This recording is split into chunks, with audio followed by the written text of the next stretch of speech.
No baby born in the post-war years could have had a clearer destiny marked for them than Prince Charles Philip Arthur George, heir to the British throne. Childhood play was a diversion from an austere upbringing designed to produce an ideal king. His schooling and wider education were part of a programme leading to the most important event in his youth, his investiture as the 21st English Prince of Wales. When you marry, Conscious of his obligations to crown and country, Charles knew he had to find the perfect wife. With his wedding to Lady Diana Spencer and the births of their sons William and Harry, the monarchy's future seemed secure. But the fairy tale marriage fell apart. A year after their divorce, Diana died tragically in a car crash in Paris. Nothing in Charles's life had prepared him for the task of raising his sons alone after the dreadful loss of their mother.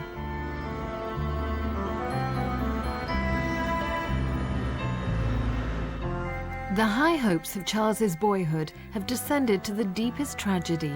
The dreams of his youth have long gone. He still campaigns for his dearly held beliefs in the environment, but his own life has become almost a Shakespearean tragedy. A few months after Diana died, he visited Bhutan, one of the world's most desolate regions. It was an opportunity for meditation, soul-searching, and the evaluation of a life that had once promised so much and now held an uncertain future. In Bhutan, as in other places, he found solace in breathtaking scenery, which he tried to capture in his watercolor paintings. Art provided a release from the frustrations of a life spent in waiting to become king. As Charles sketched the Himalayan skyline, he may have contemplated the failures and the difficulties of his adult life. Now 50, Charles is twice the age of his mother when she came to the throne in 1952. He would feel that he's had a wasted life. What has he done with these 50 years as a king in waiting? It's a horrendous job, sitting there waiting for your mother to die, something that he both dreads and in a way looks forward to. Diana's glamour had eclipsed Charles and his family. She made him feel that his efforts to be a popular Prince of Wales went unrecognised. Their personal friction grew into a marital war which damaged Charles's image as heir to the throne.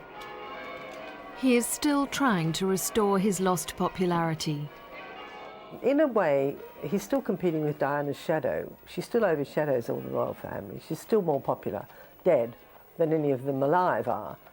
But, nevertheless, she has left the way clear now for him to show what sort of man he is. And he's a very well-meaning, dutiful, dedicated person. And most of the time he comes across as very sincere, very genuine.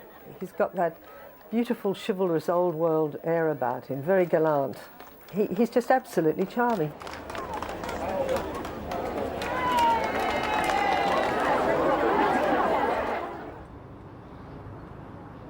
Diana's death as a former member of the royal family tested protocol. There were disagreements over her status. Charles behaved more like a widower than a divorced husband. He ensured that Diana was accorded the respect she had sometimes been denied in life. He was anxious to help his boys face the public before their mother's funeral. Charles. Thank you so much. Thank you. Sorry. William. William.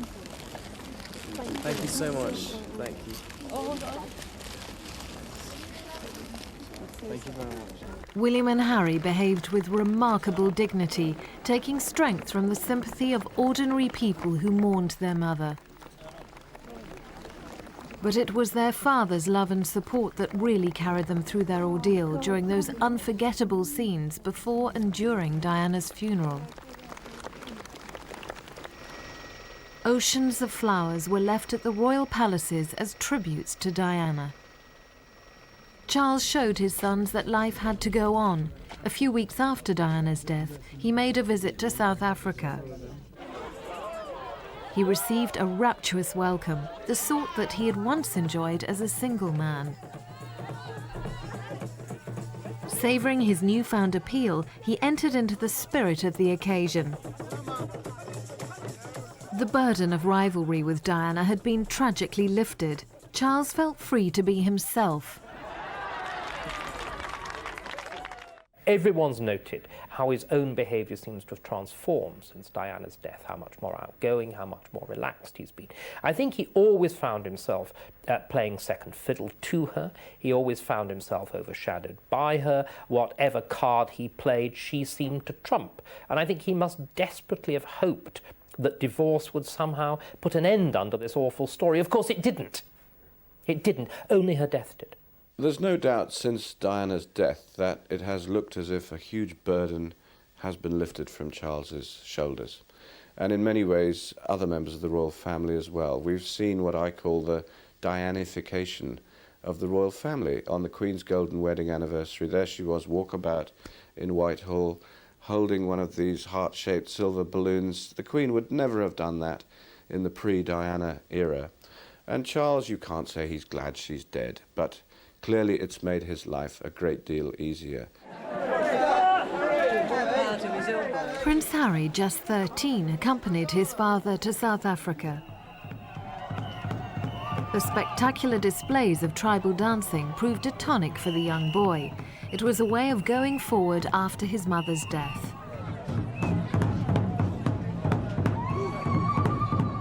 It was part of the process of coming to terms with his terrible loss, and it was an experience to share with his father. I think one of the major successes of the South African tour is the way it's shown how the Prince of Wales is coping in the initial stages of being a single parent. And indeed, the royal family are conditioned not to show emotion in public, but he put his arm around the boy on several occasions. He stopped short of giving him a fatherly hug, but at least it was a very friendly pat. And he's not a normally tactile person, Prince of Wales isn't, and I think Harry responded in kind, because he was used to it from his late mother, of course. Drinking the local brew reinforced the bond between Charles and his hosts, with the added bonus of giving Harry something he could tell his friends about.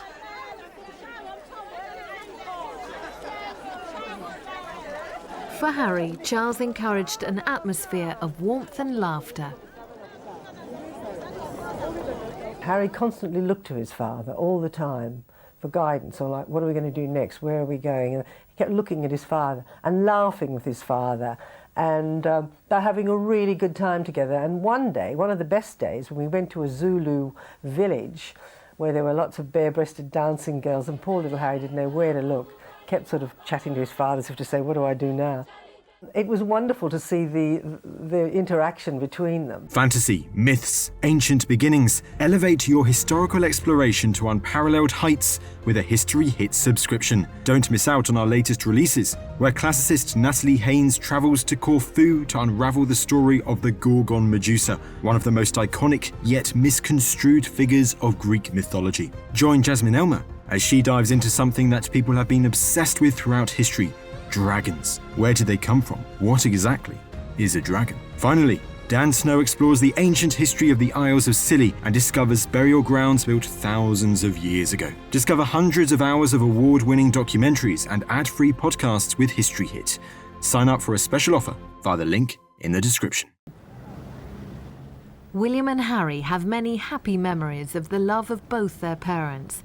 Charles was a devoted father and took a delight in seeing his sons grow from infants to schoolboys. Before their kindergarten years, Charles had enjoyed feeding and bathing the boys. Even Diana once admitted Charles loved the nursery life.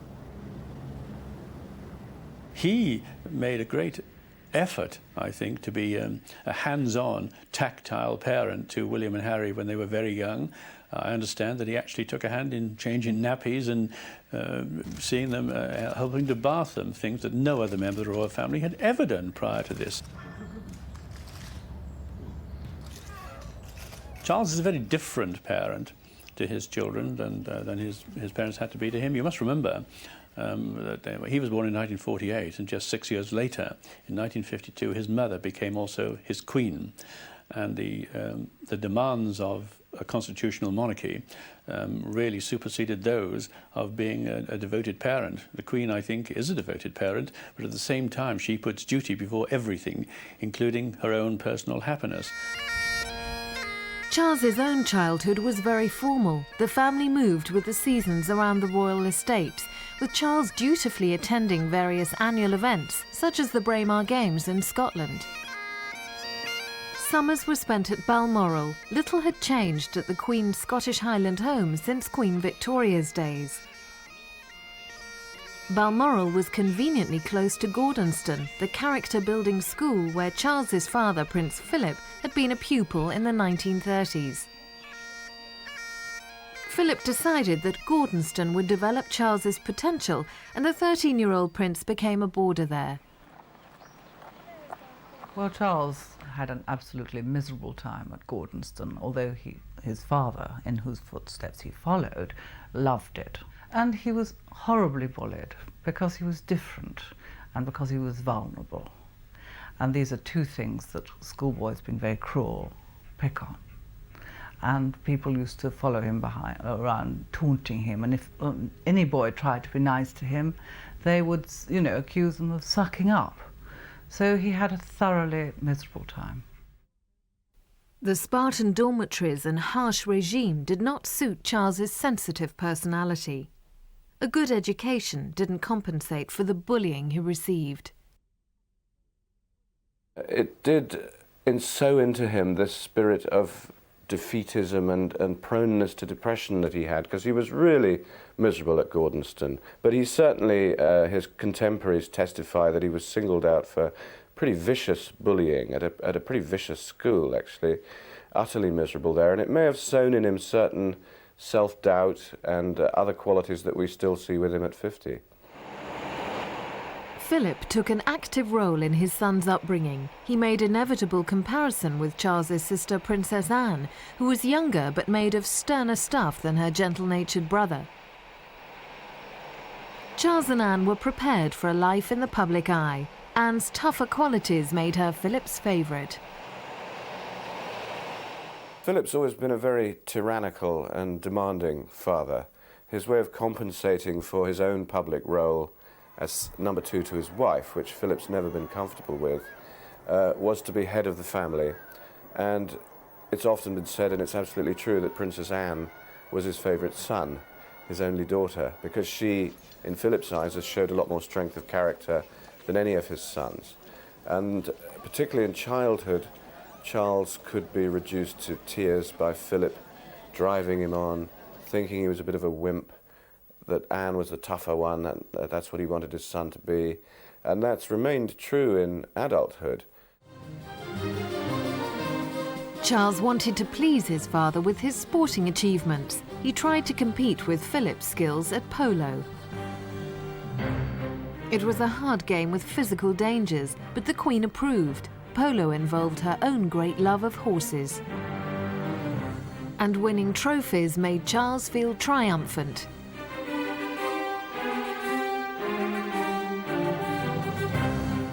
In competition with his father, regular performances on the polo field gave Charles a new image and an unexpected nickname, Action Man. The Prince of Wales always felt he had to prove himself. I think that's where the whole action man thing, I mean, I honestly feel that he's more of a cultured man than an action man, but he's quite capable of doing some quite action man type things, And I think probably he felt that his father would have approved if all that strength through joy. It's a good old Gordonston cold shower nonsense. I didn't really go for it. But I think it's rather nice that the Prince of Wales can play the cello, he can play a game of polo, he can do various things, He's more of a Renaissance man, in my opinion, than his father. Charles saw his contemporaries, such as his relative Lord Romsey, marrying and settling down. He wanted to please the Queen and Philip by making a good choice himself. Now turned 30, he knew the pressure was on. And of course, Charles famously blamed Philip for pushing him into marriage with Diana when he wasn't entirely sure, but he was in his 30s and time was running out. So it's a very tense relationship, and I think in many ways some things that have been discussed recently, like Charles leading reforms of the monarchy, against Philip's opposition. It's payback time for Charles. This is when he can get his own back on his dad. I, Charles, Prince of Wales, do become your liege man of life and limb, and of earthly worship.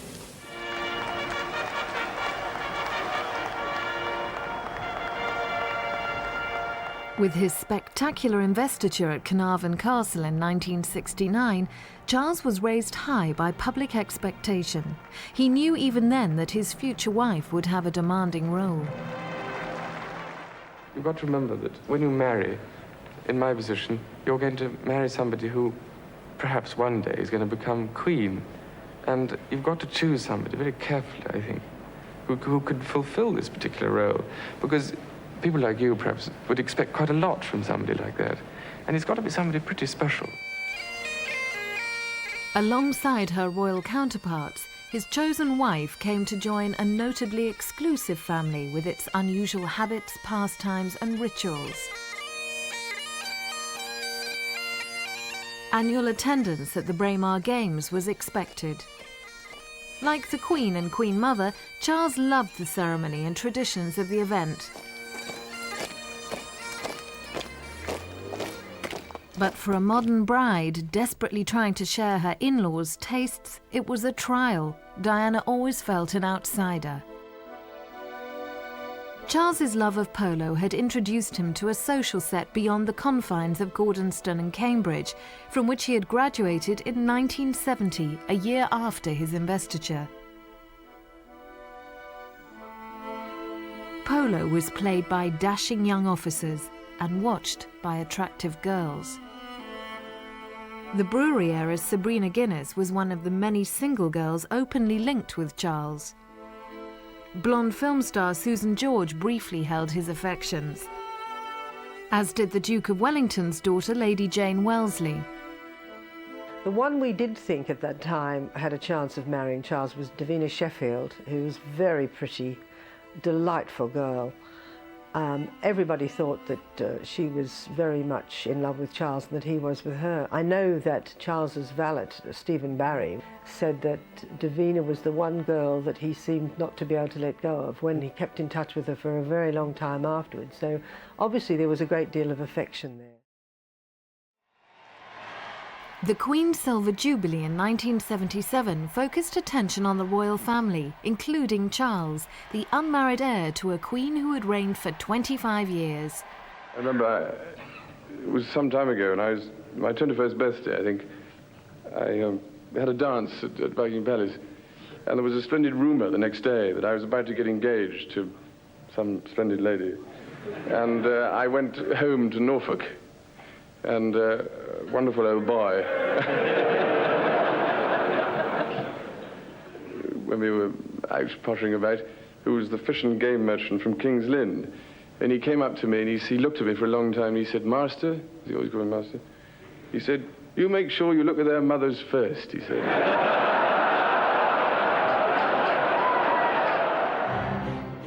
Laughing off his bachelor status was typical of Charles. He enjoyed clowning around in public, quite unlike his regal older relatives.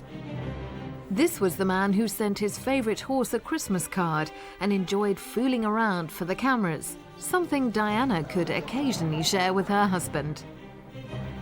Humour was an escape valve for an otherwise tense young man facing a lifetime of dutiful obligations. If anybody ever envied the Prince of Wales with his limousines and private trains and private planes, you wouldn't if you would hear him, what he said to us one day. He said, "You can't imagine how awful it is to have your whole life mapped out for you," because he was mentioning that any time we wanted to, we could go off to the movies at night and see something or have a bit of fun. He couldn't. His life's preordained. He said, "I know where I'm going to be next week, next month, next year." He said, "You just imagine what that's like." Well, it's a pretty horrendous thought. I mean, I don't think many of us could put up with it. It is that he's trapped by birth. However, in the 1970s, being a bachelor Prince of Wales had undisputed advantages, unlimited female attention for one. No wonder Charles needed pressure to give up his freedom and take on the restrictions and responsibilities of marriage. Service in the Royal Navy completed Charles's formal education. The young officer had a secret known to very few. He had fallen in love. From the moment he met Camilla Shand in 1972, she would dominate his life. Charles is very much a ditherer, right back crucially to his choice of a bride. He was described as being like Hamlet, the indecisive prince. He could have married Camilla when he first met her in the early 70s. He was in the Navy, and he not unreasonably thought he was about to go off around the world for the best part of a year, that it was unfair to ask anybody to wait for him at this time. And he was horrified when he got a letter way out in the Caribbean somewhere that she was going to marry Andrew Parker Bowles, and he'd missed his chance. Charles regrets that moment of being indecisive and not proposing marriage to her, and will regret it for the rest of his days. The structured and disciplined routine of naval life filled Charles's days and gave him the chance to gain promotion and earn respect through his own efforts. Thank you all once again for having me here. I've enjoyed it enormously, and I hope you all have a very happy Christmas indeed. Charles used Broadlands, home of his great-uncle Lord Mountbatten, as a weekend retreat to entertain a host of eligible girlfriends. One of the most beautiful was Anna Wallis. But Anna Wallis had the class, the background, the spirit that it took, I thought, to be a proper partner for a Prince of Wales. But she didn't like the way he treated her, and she wasn't going to put up with it, and she let him know about it. And at a ball, when he spent most of the night dancing with Camilla Parker Bowles and not her, she just flounced out and said, you know, nobody treats me like that, not even the Prince of Wales. That at least puts me in the clear. It wasn't conscious nepotism. Mountbatten was Charles's mentor. Charles confided his secrets to the elderly Earl and asked his advice on matters close to the heart. They called each other honorary grandfather and honorary grandson because, of course, his grandfather, the king, had died when he was only 3 or 4. Mountbatten was a worldly wise man who gave Charles very direct advice, particularly about women, and made his home Broadlands available to the prince. He told him he should sow some wild oats. And various girlfriends of the prince's, including Camilla Parker Bowles, were entertained at Broadlands while Mountbatten looked the other way. But his real ambition was that Charles, after he'd sown those wild oats, should marry his own granddaughter, Amanda Knatchbull. Mountbatten's hopes died with him. He was assassinated by the IRA in Ireland in 1979. It was a devastating blow for Charles, who bravely read the funeral lesson. They are carried up to the heaven, and down again to the deep. Their soul melteth away because of the trouble. Mountbatten's murder by the IRA in 1979 was a huge blow to Charles. It left an enormous void in his life. He's always had this yearning for older, wiser figures as mentors, from Lord Butler at Cambridge to Van der Post. I think it left Charles adrift for a while. It was after that that he proposed to Amanda Knatchbull, perhaps to try and retain the link with his grandfather at a time when he was said to be trying to contact Mountbatten via Ouija boards and spiritualists, so big was the hole in his life. 19-year-old Lady Diana Spencer had watched Lord Mountbatten's funeral on television. The first time he really sat up and took any notice of Diana was on a hay bale on a Sussex farm in 1980, when she found herself sitting next to him, and she said, "Oh, you poor man, you looked so sad at Lord Mountbatten's funeral. You need somebody to look after you properly." And he was still vulnerable enough to be very touched by this, and did a sort of double take and thought, gosh, maybe there's more to this little girl than I'd noticed. So in a funny way, Mountbatten's death led him to Diana. Mountbatten would very much have approved of Diana Spencer as a bride for Prince Charles. She was aristocratic, she was beautiful, she was apparently a virgin. She was everything that he had always advised Prince Charles to look for in a wife. When his close friend Nicholas Soames married, Charles took his fiancée to the wedding. But Diana had no idea of the complex secrets of Charles's private life, and even in close social proximity, Camilla's husband gave nothing away. By then, Prince Charles had been having a love affair with Camilla Parker Bowles for almost 10 years through her marriage to Andrew. I think what characterized the whole thing before, during and after Charles's marriage to Diana was that Andrew Parker Bowles was an old-fashioned enough Englishman to regard it as his public duty to allow the Prince of Wales to exercise what used to be called droit de seigneur over his wife. Many people find this hard to understand, but Parker Bowles has been a very loyal courtier, but he was prepared to look the other way while the Prince of Wales had an affair with his wife, and really didn't capitulate until Charles admitted adultery in 1994 in his television interview, and that was the last straw for Parker Bowles. Public humiliation. He'd put up with private humiliation, but public humiliation, that was when he went for a divorce. Charles had hidden his affair with Camilla, the mother of 2 young children, from his fiancée, but Diana had grown suspicious. She was just 20 and days away from her own wedding. The constant strain of media attention and her secret fears over Camilla caused her to break down at a polo match.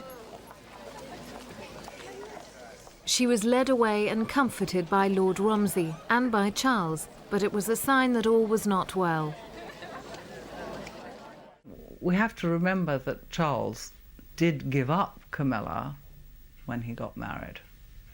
However, he remained in love with her, but he did actually physically give her up. And I think that the thought that he might still be in love with her was very much swept under the carpet by the royal family, who were delighted by the marriage. Let's not say anything to the contrary. They were thrilled. They thought it was very suitable. The Queen and the Duke of Edinburgh were absolutely delighted with it.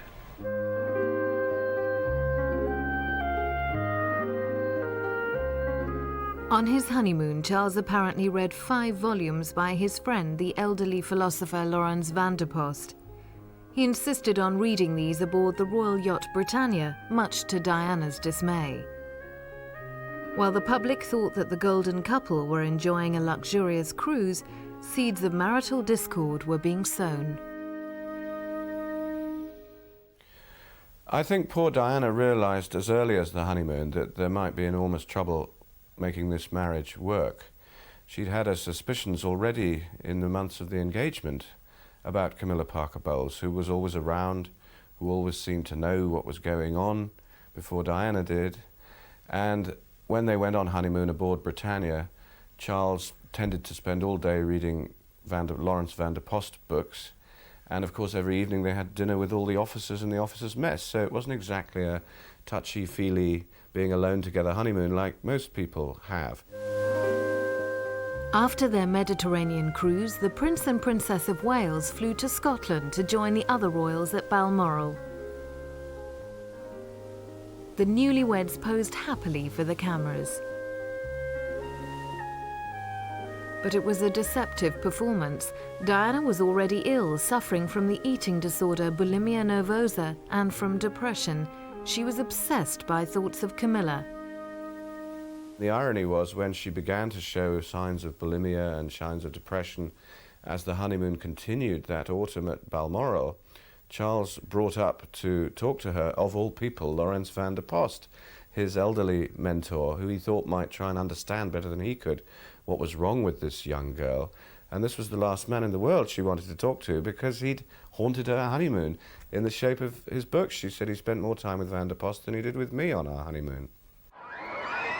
Diana's problems were no obstacle to royal tours. In 1983, the couple was sent on an official visit to Australia and New Zealand. Diana later said, "By the end of it, I was a different person. I realized the sense of duty, the level of intensity of interest, and the demanding role I now found myself in." 6 weeks on the road. It was cruel and inhuman to do that to the girl. I saw how he guided her, how he kept patting her hand, encouraging her, but she shouldn't have been there for 6 weeks. They shouldn't have allowed it. She'd had a baby 9 months earlier. I mean, she had to go through a tremendous adjustment from being a kindergarten helper to being the famous royal fiancée, bride of the century, mother of the year, all in a period of 12 months. And nobody seemed to take that into consideration. They just said, right, well, we'll shove Diana and Charles out on the Royal Road now because they're terrific publicity for Britain. And they did it. And of course, no wonder the girl got to bulimia. She tried so hard to be the perfect princess, and she didn't really know what to do. Charles seemed proud of his wife. Ladies and gentlemen, the last time I was here was 2 years ago, in 1981, shortly before we were married. And at that time, everybody was saying, good luck, and I hope everything goes well, and how lucky you are to be engaged to such a lovely lady. And my goodness, I was lucky enough to marry her. And we had many messages.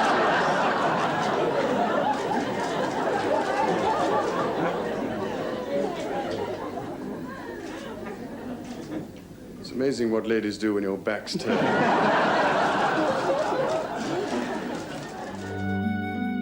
2 years later, the couple made a successful tour of Italy.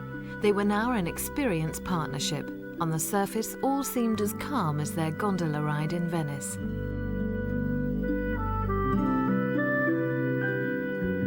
But behind the visits to beautiful Italian cities, there were ominous signs.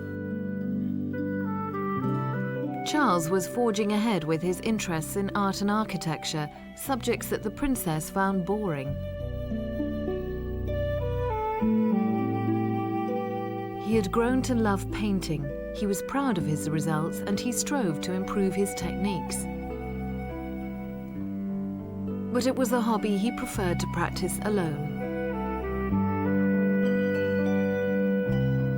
While her husband grew more absorbed, Diana was often left to kick her heels. This was not the romantic marriage she had hoped for.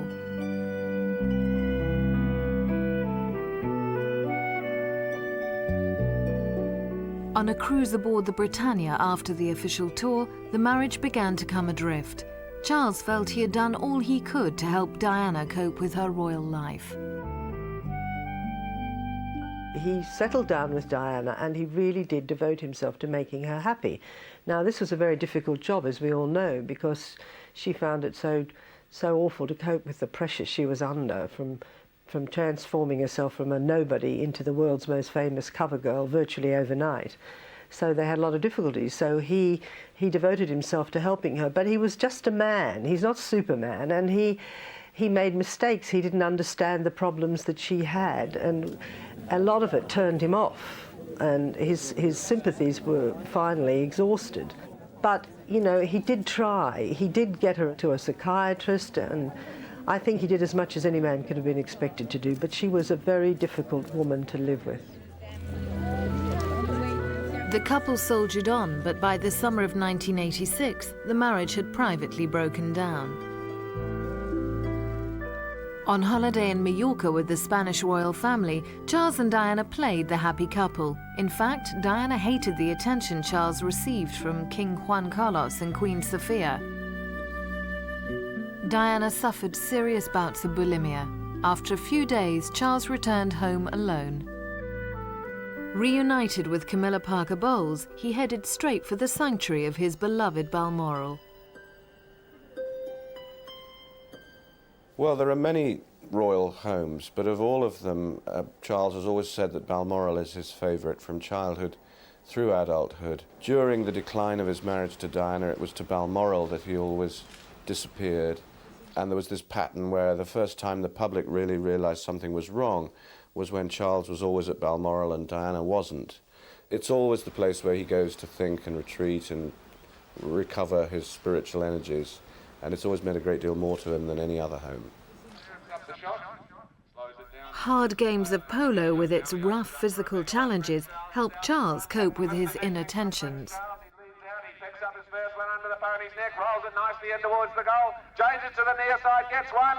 But sometimes the frustrations showed. Bloody hell! Damn you! Don't do this to me! polo, like hunting, provided an ideal cover for continued contact with Camilla Parker Bowles.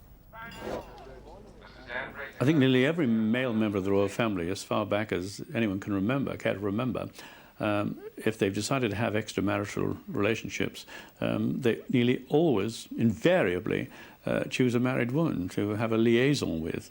The married woman, I suppose, always has a reason to go home to her husband, and she's not going to put the bite on that particular member of the royal family.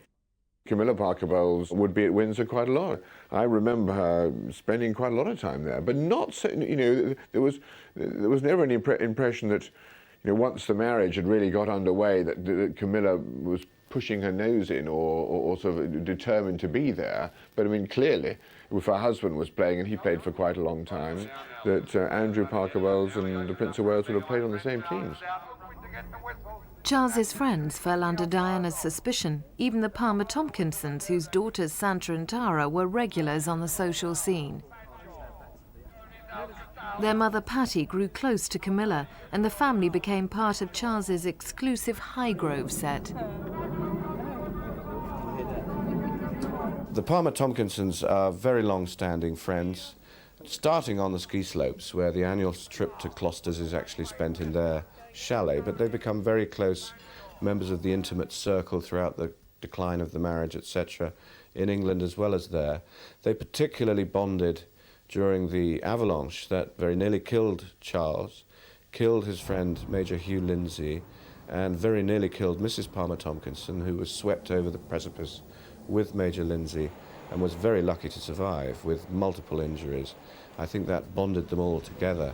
And it was interesting thereafter that Charles and the Palmer Tompkinsons decided they must keep going back to Closters year after year to cauterize this memory. But the Palmer Tompkinsons and their two sprightly daughters, who are famous what are called it girls on the circuit these days, are still to be seen on the ski slopes with Charles. And Tara Palmer Tompkinson is not ashamed of making use of this royal connection to advertise various designer ski gear and so on. That's the kind of girl she is. They're very close friends who've seen Charles through many a dark hour. Charles and Diana both took an active role in their sons' upbringing, training them for a life of public appearances. I've always believed that he was an excellent father. You know, I think that when Diana fed them with junk food and lots of fun, I thought that Charles was preferred to feed their minds and was taken to the Royal Shakespeare Company, things like that.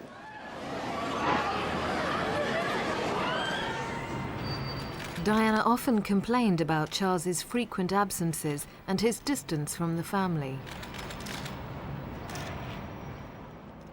She even suggested that his occasional outings with his sons were just for show. But was this fair? It's certainly true that since her death, he's become a model father, cancelling public engagements to spend time with them or postponing them, which he'd never done before. And I think the pattern is that duty came before domestic priorities while Diana was alive. And it took Diana's death for him to realise that maybe the children should come first. But there's no doubt that his children love him and he loves them. And I think a lot of the criticism of him being a distant father is rather cruel and unfair. Charles's reckless pursuit of dangerous sports caused several injuries. In 1990, he broke his arm after a particularly nasty fall at polo. The break was painful and refused to heal. It was more serious than at first suspected. Charles reluctantly gave in to medical advice and had further surgery. Diana took her grimacing husband home from hospital. He was still in pain and needed a period of recuperation. How are you, sir?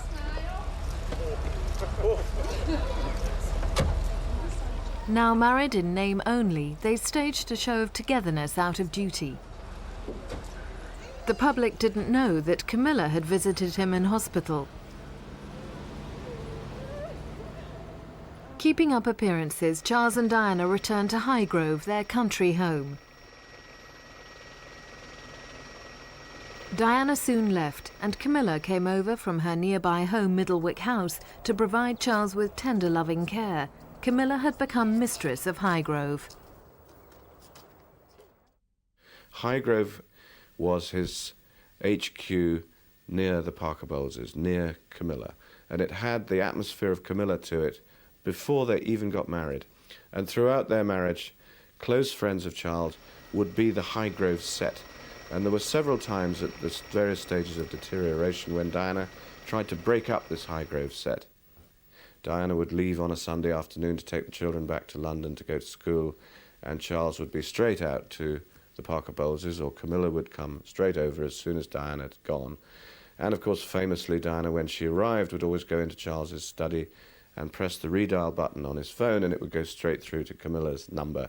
So there she always felt very uncomfortable, very spooked, not at home at all. It was his house, not hers.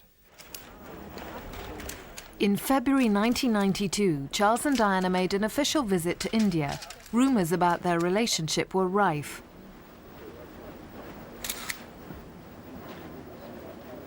Diana had already secretly betrayed her husband to an author who would soon expose their sham marriage and Charles's affair with Camilla. Diana had discovered that Charles's private foreign trips were not all that they seemed.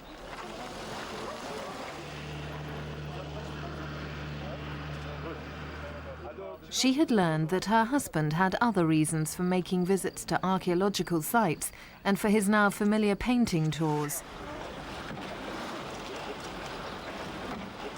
He was secretly meeting Camilla abroad. In 1989, they had been photographed together during a trip to Turkey. When the full story finally became public knowledge in 1992, the press photographed Camilla and her friend Patty Palmer-Tomkinson openly mingling in the royal enclosure at a polo match. I think it's very difficult to speculate in terms of the relationship between Charles and Camilla. It's quite clear that Charles and Camilla have been extraordinarily close for a very long period of time. That there was a deep level of sexual passion, at least from him to her, if not necessarily from her to him. It's clear also that she's been able to provide him with a level of emotional support, of maturity, of somebody who shares attitude, sense of humour, interests, country pursuits, all of those sorts of things. Charles had betrayed Diana. Within months they separated and finally divorced in 1996. It was the end of an extraordinary partnership.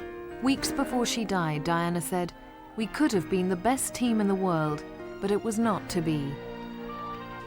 There were a few more joint appearances, always with their sons. Taking William to see his new school, Eton. Or taking part in ceremonies of wartime remembrance, united the Wales family for a brief few hours, a poignant reminder of what might have been.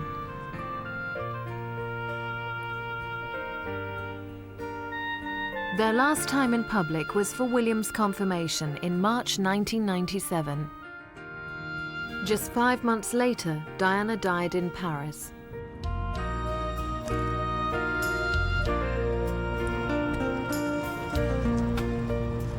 Charles performed his saddest duty in bringing home his former wife's body to a country in mourning. With Charles's wishes, Diana was treated as a royal princess. William and Harry saw that their mother was paid every possible honour on her final journey.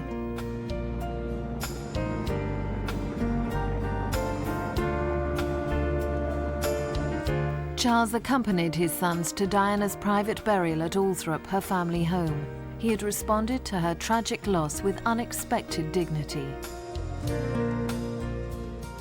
I think Charles's behaviour during the week of the following her death was absolutely impeccable.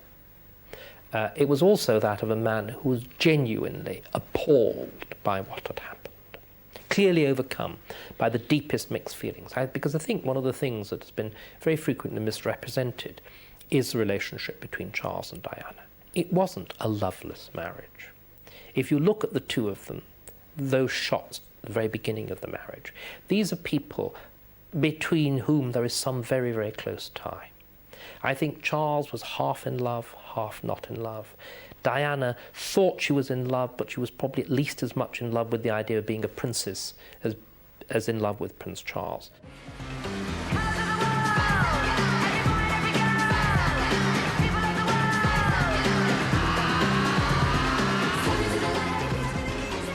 A few weeks after the heartbreak of Diana's death, Charles and Harry attended a pop concert in South Africa.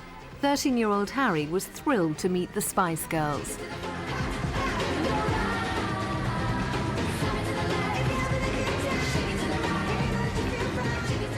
He thinks it's contemptible to exploit your children for your own benefit, that he wouldn't do that, he wouldn't put the children through that. And I admired that, but didn't get him anywhere, got him nowhere.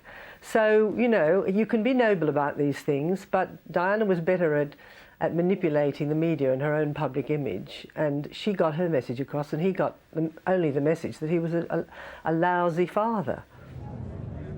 The evening was the tonic for both father and son.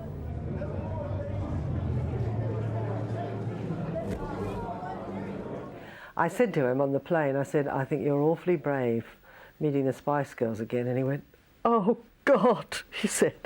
He said, you know, I've got to meet them a third time in London. He obviously was not relishing the idea of meeting them because, you know, they'd plastered him with kisses the first time. And he was a bit worried about that, looking undignified. But when he did meet them, and I was there watching, he really joined into the spirit of the occasion. It was good fun. I mean, when Nelson Mandela said it was the greatest moment of his life, the Prince was much cleverer than that, and he said, no, this is the second greatest moment of my life. It's the second greatest moment. And when we asked him what was the first greatest moment, he said, well, the first time I met them, of course. And the first time I met them. This was the old Charles, the Charles that we knew many years ago, reappearing. The spin doctors are already representing him as the caring, compassionate prince that he was thought of before Diana ever came on the scene in his 20s. It was just that she did it so much better than him.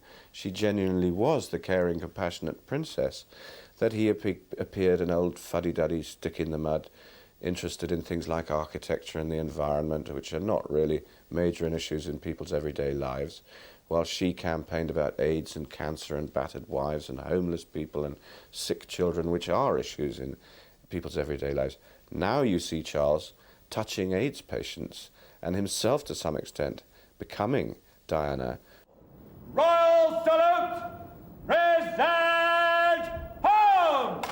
However, Diana had publicly doubted Charles's suitability for kingship. She believed he was born to the wrong job. But could he cope as the king without a wife?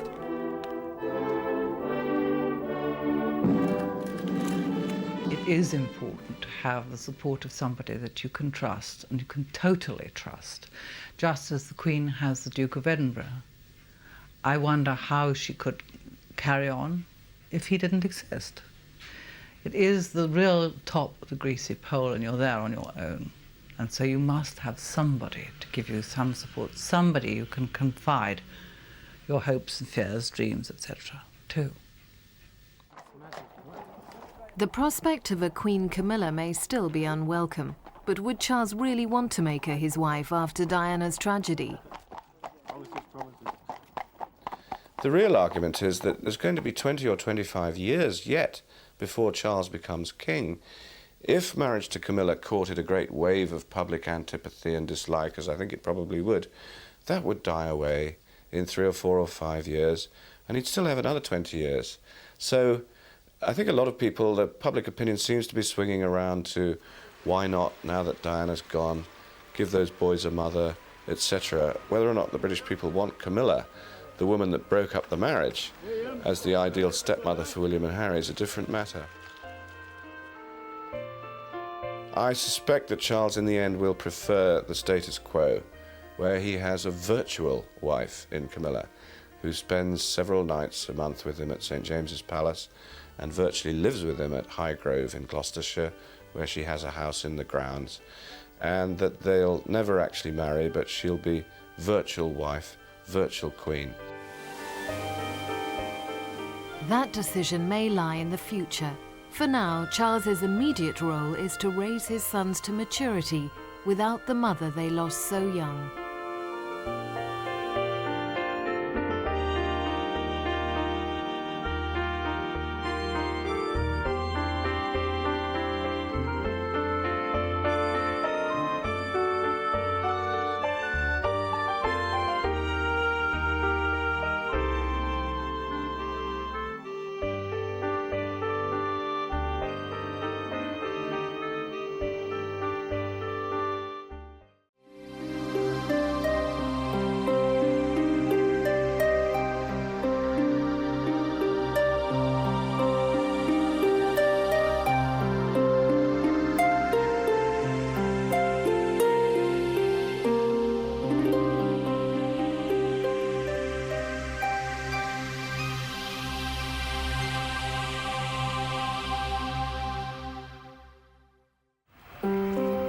She was the most famous woman on earth.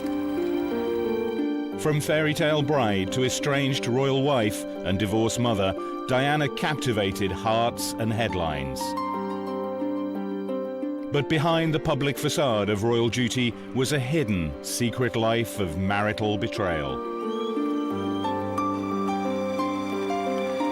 Between Diana's spectacular wedding and her televised revelations of adultery lay a saga of turmoil and court rivalry. At the centre of it all was one woman, Camilla Parker Bowles. Charles found his young wife very different from the worldly women he had known before her. Actress Susan George was one. Zoe Sallis was another. There was Lady Tryon, wife of a close friend. She also claimed an affair with Charles. Divorcee Jane Ward was a girl he could date, but not marry.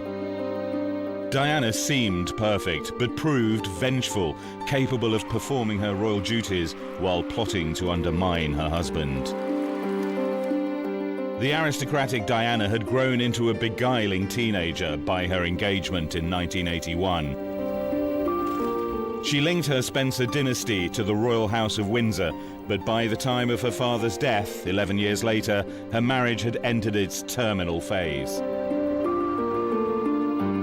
Charles's enduring love for Camilla and Diana's consequent affairs tore apart the royal couple. Their misery was evident on this, their last tour together in Korea in 1992. The last banquet, the final duties abroad for the couple who were once the great hope of the British monarchy. They lived separate lives. Diana took comfort from other men, including a bodyguard, just 5 years after her dream wedding. She had a long affair with a cavalry officer, the only adulterous relationship she ever admitted in public.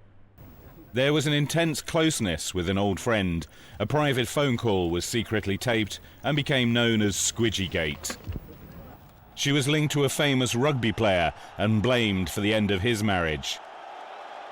She fell in love with a married art dealer and plagued his home with hundreds of silent phone calls. After her divorce, she wanted to marry a heart surgeon.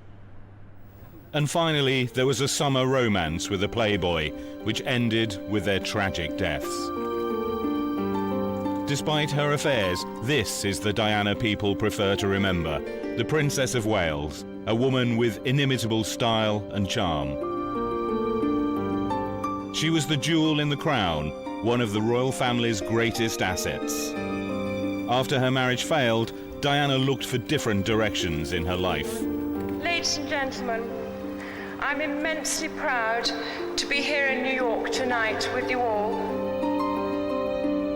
She became an international campaigner against landmines. She visited countries on behalf of major charities.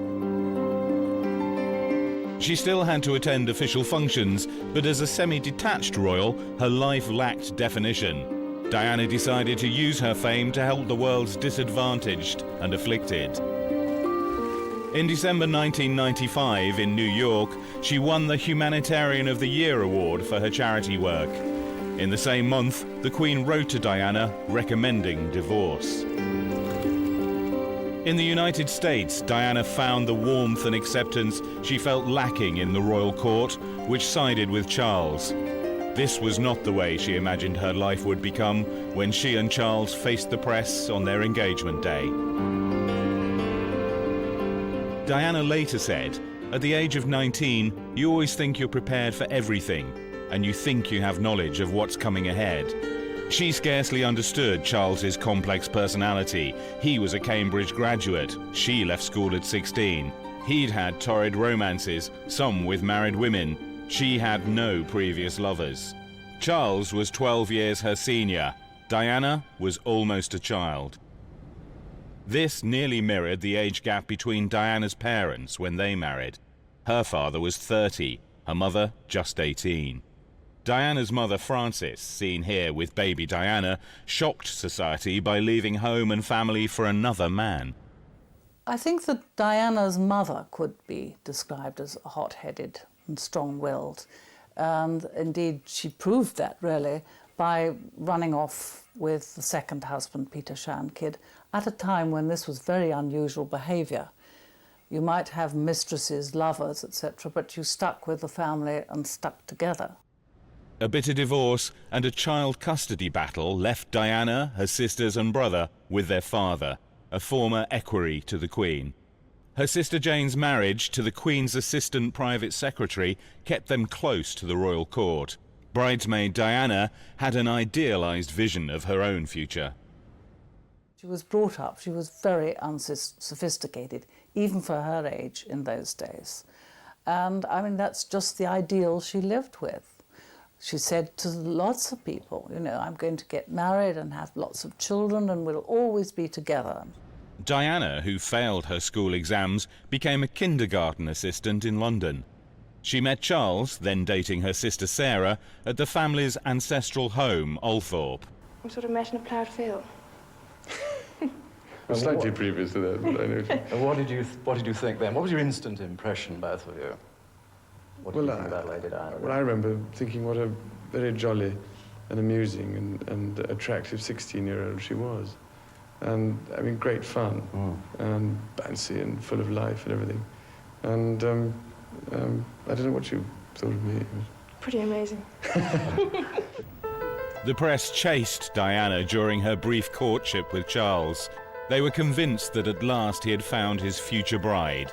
Very few previous girls had been serious contenders.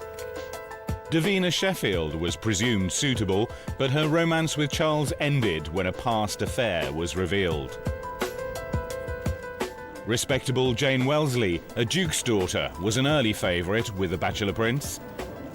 After he left university, he was very uptight. He was very worried about getting caught with his trousers down. In those days, he was very dutiful about doing all the right things, being the Prince of Wales, not in besmirching the family reputation in any way. And so he's highly nervous about even approaching girls. So it had to be the other way round. And any woman who could actually grab him by the scruff of the neck and drag him into the bedroom was going to win every time.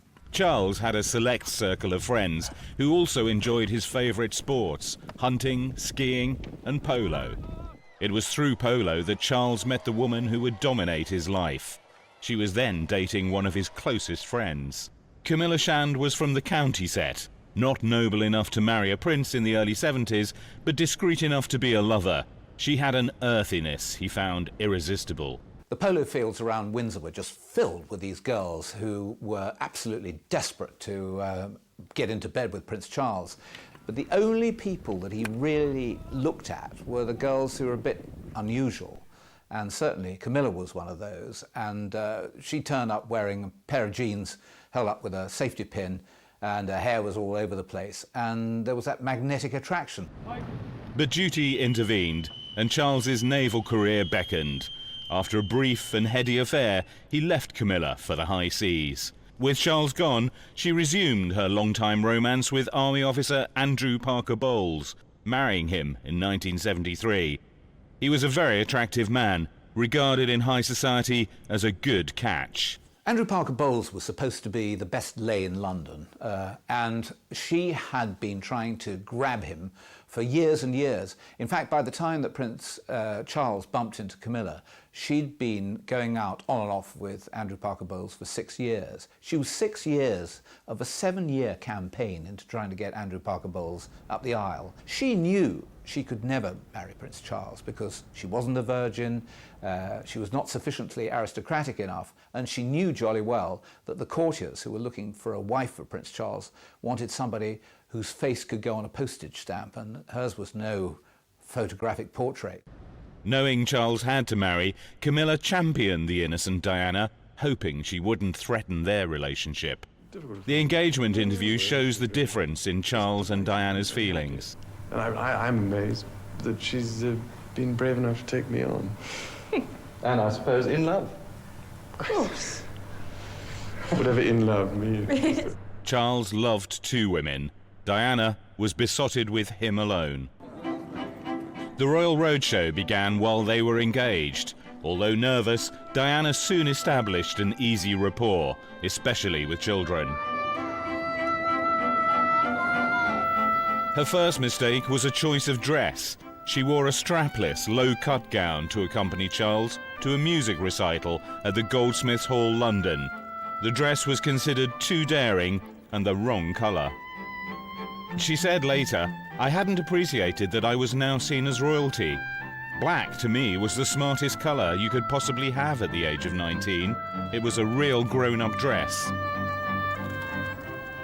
Camera angles made the dress too revealing. It was fit for a film star, but not a future queen. She should have been given advice beforehand, because actually it's a well-known royal principle that you do not wear black except in mourning. So that's one she shouldn't have done. And number two, of course, the frock was a disaster when you think that the photographers are all going to be peering down her décolletage. And that was something that was picked at the last moment, I think. Princess Grace of Monaco was a guest of honour. She jokingly warned the nervous Diana, "Don't worry, dear, it'll get a lot worse." Diana would receive little help from her husband's family. Princess Margaret liked her very much and did help her and did show her things like, you know, where to put your handbag, how to get out, that sort of practical thing. But on the whole, she was just expected to get on with it. The months before the royal wedding were fraught with tension. Diana grew jealous of Camilla and uncertain about her own role as the Princess of Wales. This was one of Diana's problems, that nobody rushed forward to help her. Nobody seemed to have really thought out a role for her beyond walking up the aisle at St Paul's Cathedral. The Spencers were a proud and noble dynasty, more English and aristocratic than the Germanic House of Windsor. Diana's mother had tried to warn her about marrying Charles's royal position rather than the man. You could say that her family was certainly more English or British than the Windsors.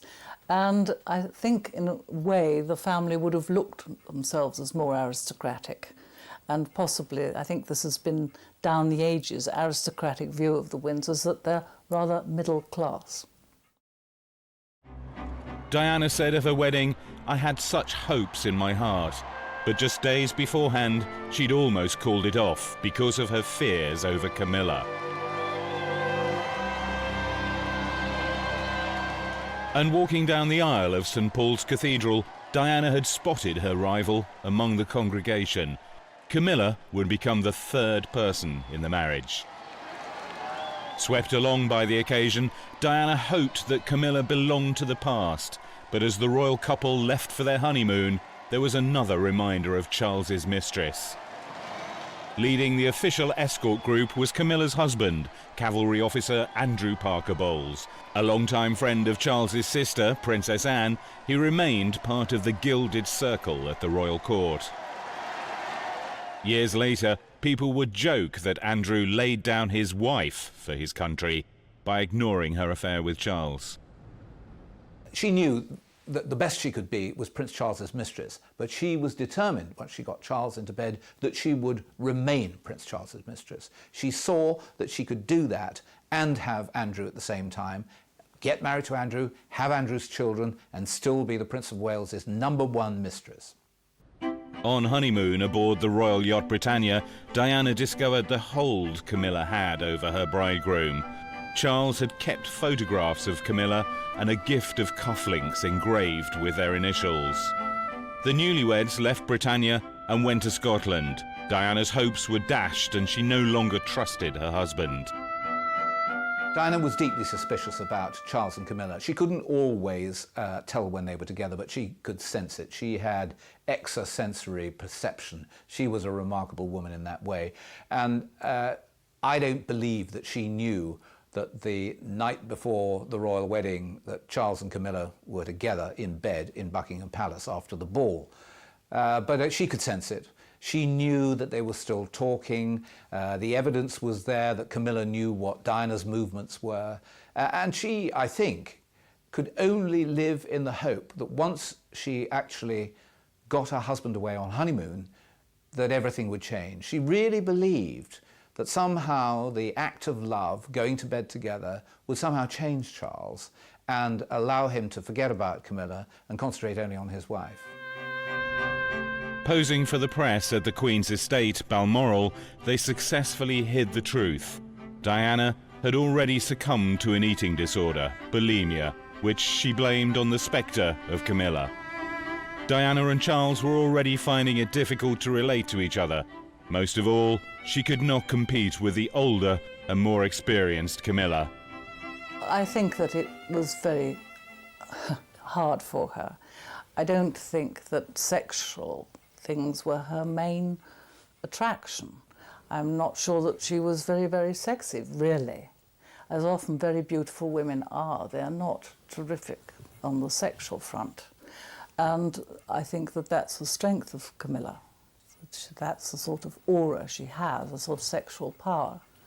And so from that point of view, Diana didn't stand much of a chance. The births of William and Harry did not create the happy family unit Diana had craved. When they holidayed with the Spanish royal family in Mallorca in 1986, Diana was secretly ill with bulimia. Charles left early and returned to Camilla. Diana wanted a little girl to complete her family, but after Harry's birth, the marriage was effectively over. I think she terribly wanted a daughter, and there was no way it was going to happen. I don't mean instead of Harry, but she wanted a daughter after the sons. And it was so bad by then it wasn't going to happen. For a while, there was an uneasy truce. Charles kept Camilla, and Diana hid her affairs while putting on a show of support for her husband. In 1990, Charles broke his arm while playing polo. The arm did not heal and had to be reset. Playing the role of caring wife, Diana collected him from hospital. They left together, but out of sight, they went their separate ways.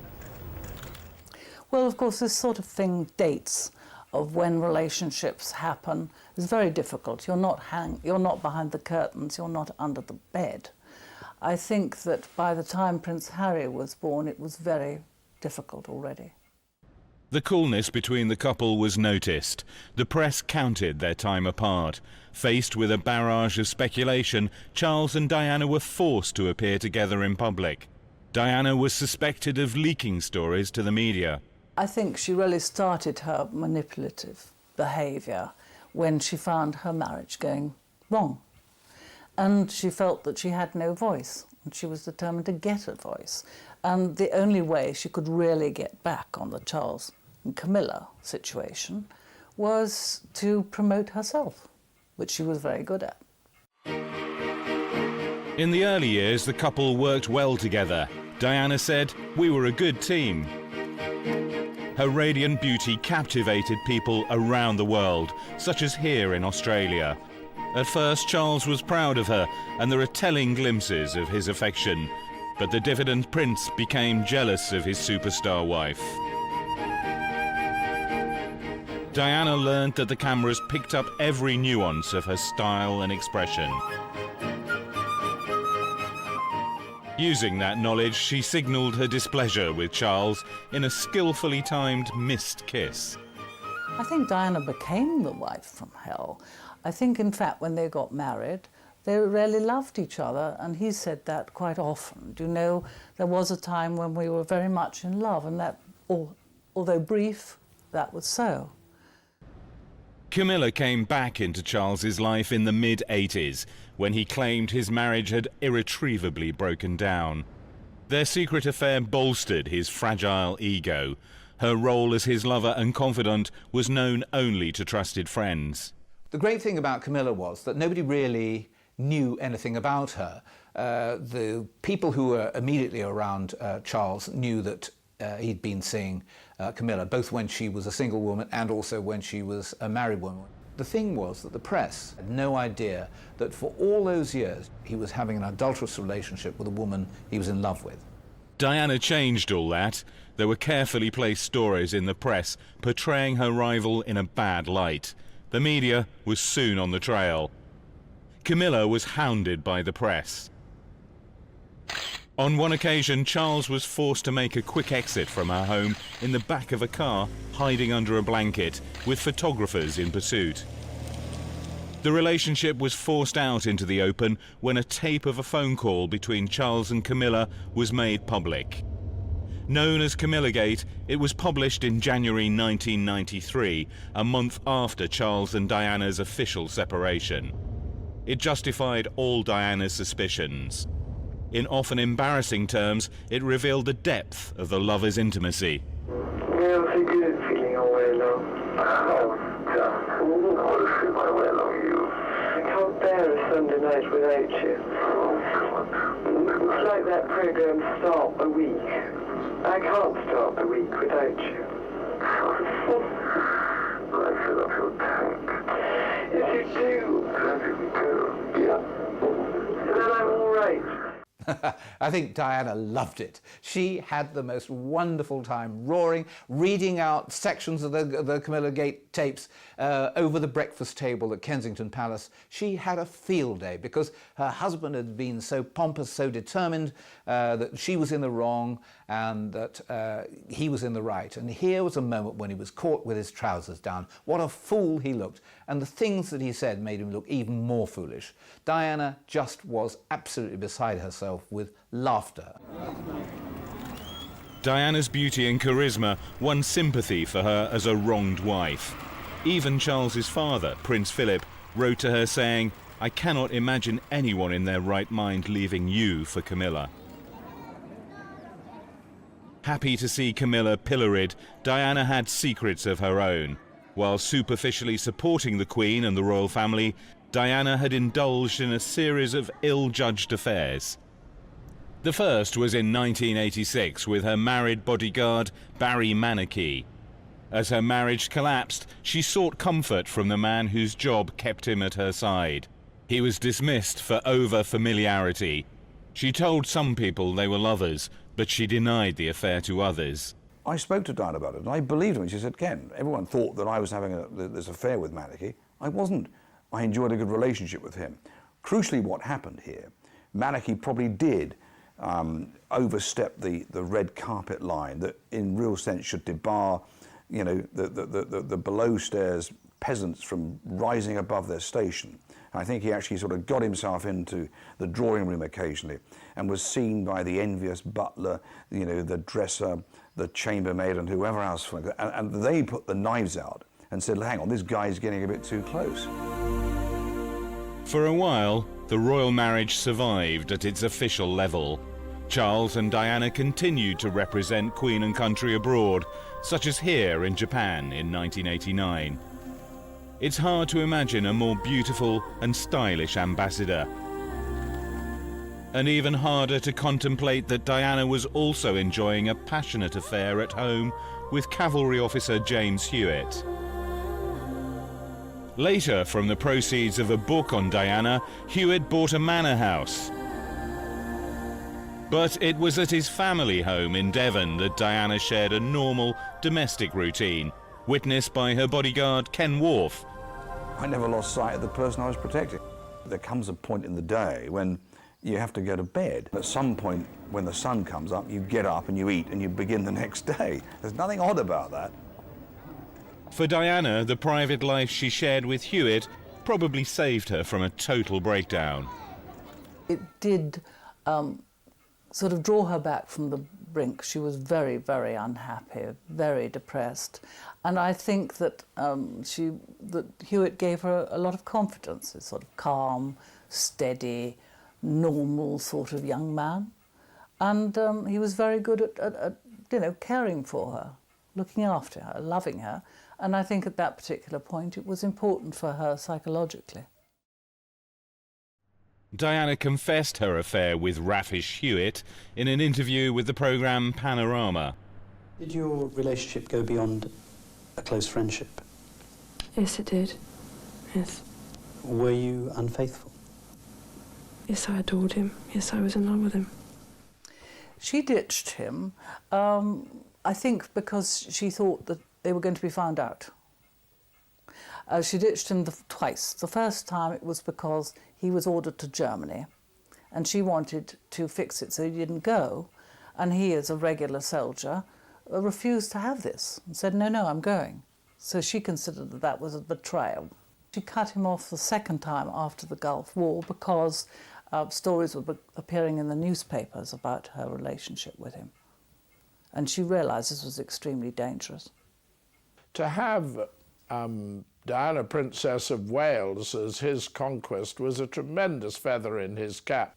He used to absolutely sicken me. I'm only good at two things, riding horses and riding women.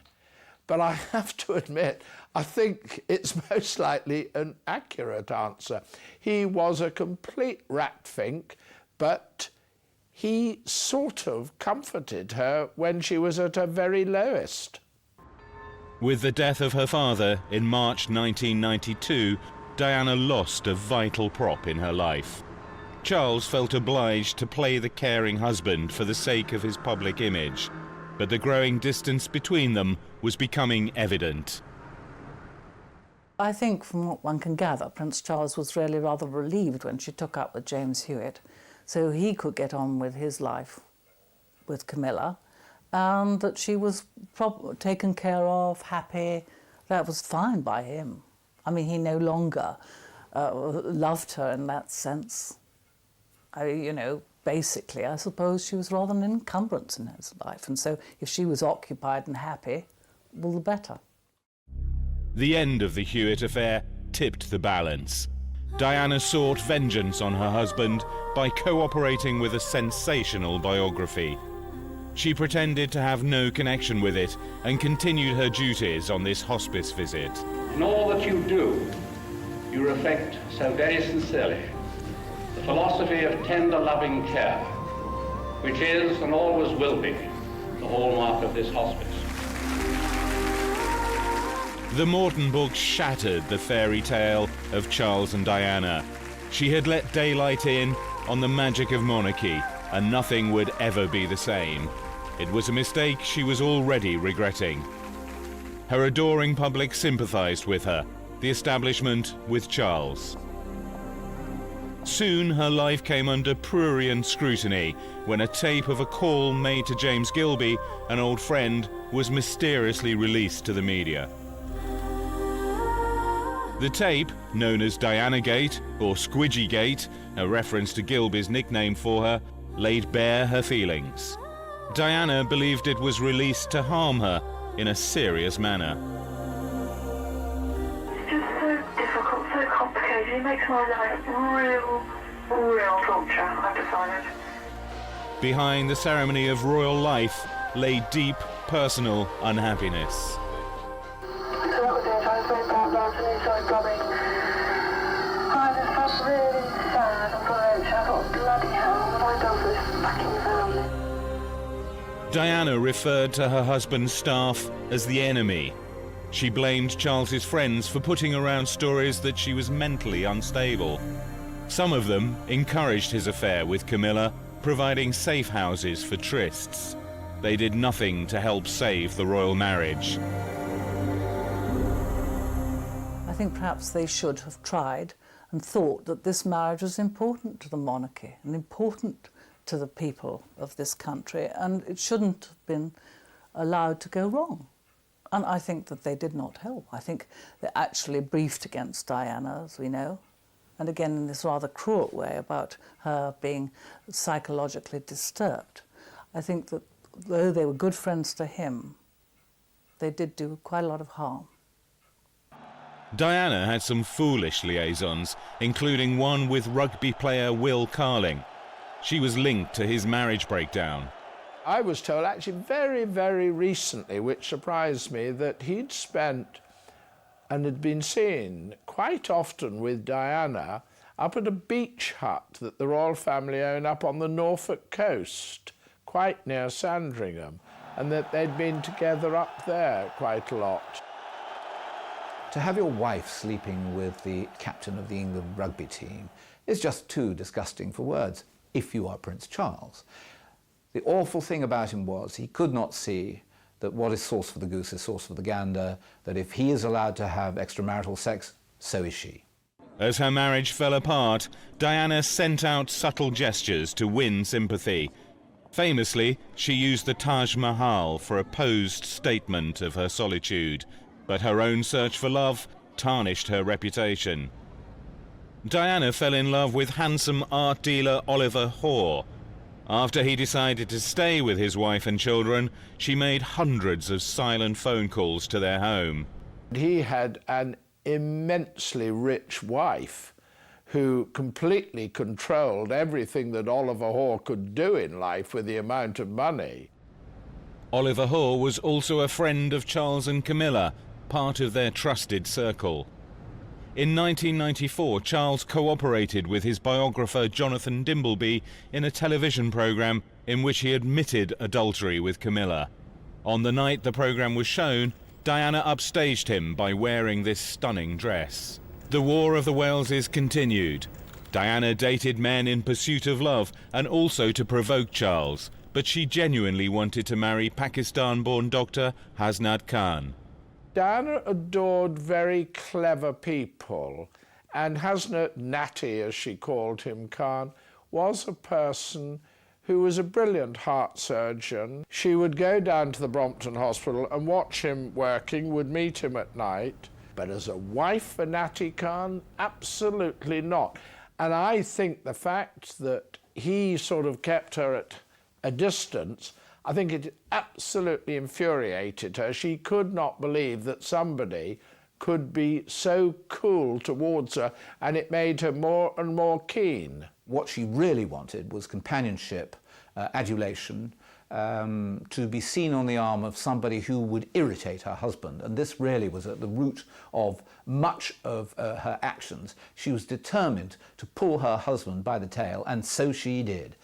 But I think that the choice of men says nothing about Diana apart from the fact that they were available. None of them, I would say, would have been an ideal consort for her for the rest of her life. I think that she was so unhappy and she was searching for a solution all the time. And I think an awful lot of people do that. I certainly have been to a fortune teller at an unhappy period of my life. And I think that's what she was doing, looking for an answer, looking for a way out, looking for a solution, and anything that made her feel better and kept her going, really. Charles and Camilla took holidays abroad, such as this one in Turkey in 1989. Photographs of the couple proved that Diana was not inventing their affair. At a private party that summer, she challenged Camilla over her relationship with Charles, but nothing changed. There were trips to Florence. Charles and Camilla visited this house, given to her great-grandmother Alice Keppel by King Edward VII. There, Camilla shared Charles's passion for painting. But Camilla had a rival. Lady Tryon was also close to Charles.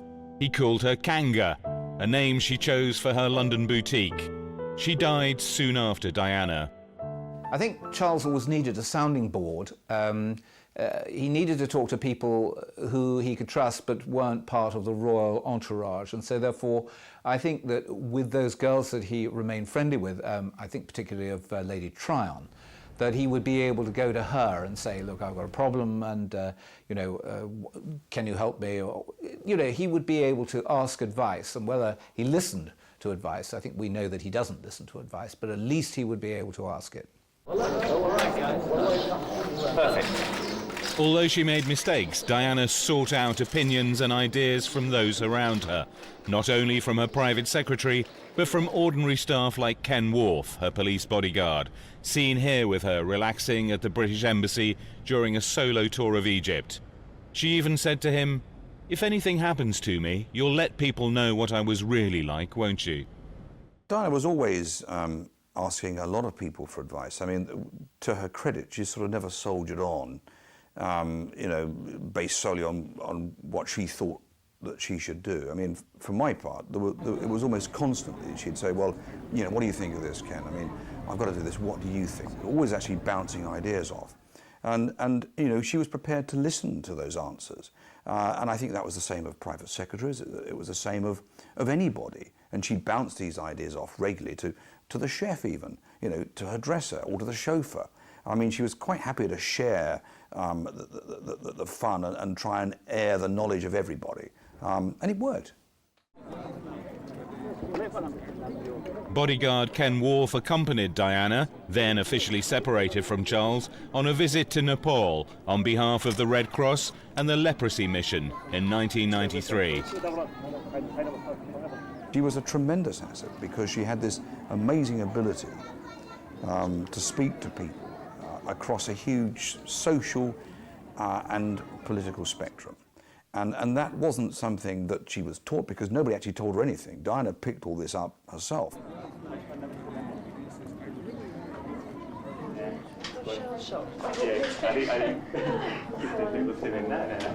Diana had a connection with the ill and suffering. No other royal had this special gift. In touching leprosy patients, Diana lifted taboos, just as she had done earlier with AIDS sufferers. This was one of her greatest achievements. He just keeps going. So that's his pattern for 9 months. He's just had his hand as well. He's just started exercise. This hand's all right. That hand's been operated on. Where have you done that? Yeah, so Where have you been? I think Diana felt a sense of destiny in her that that's what her role was. She had this grandmother, Cynthia Spencer, who was very like Diana in that way. She's wonderful at charity, is very much loved. And I think that Diana realised she had a gift for this from a very early age. Diana's magic was not enough to keep her in the royal family. As heir to the throne, Charles was the one who mattered. On their tour of South Korea in November 1992, their expressions and body language revealed the strain between them.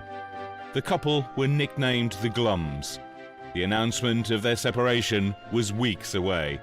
It is announced from Buckingham Palace that, with regret, the Prince and Princess of Wales have decided to separate. Diana briefly appeared at Sandringham for Christmas, but her life as a semi-detached royal soon proved untenable. She tried to scale down her public life. Over the next few months, I will be seeking a more suitable way of combining a meaningful public role with, hopefully, a more private life. Press intrusion had forced her decision. Sadly, many charities lost their patron, but Diana soon returned to the public arena. She also sought a life as a private citizen. The paparazzi made her visits to the gym one of their main targets. After she dismissed her police bodyguards, there were no restraints on photographers' behaviour. She was trailed while visiting her therapist, Susie Orbach. The photographers, the paparazzi, were making a lot of money out of Diana. That was the principal thing. Otherwise, they probably would have left her alone. But there we are, newspapers were paying them a great deal of money for significant photographs. That awful one of chasing her among the cars, I think she'd been to see Susie Orbach, all these sort of ones, her trying to hide her face. And they really would provoke her in the latter days. I remember hearing somebody say that they were quite ashamed, although they were themselves a paparazzo. You know, once when she was in a taxi and she was sitting there with her head bowed, trying to avoid their attention.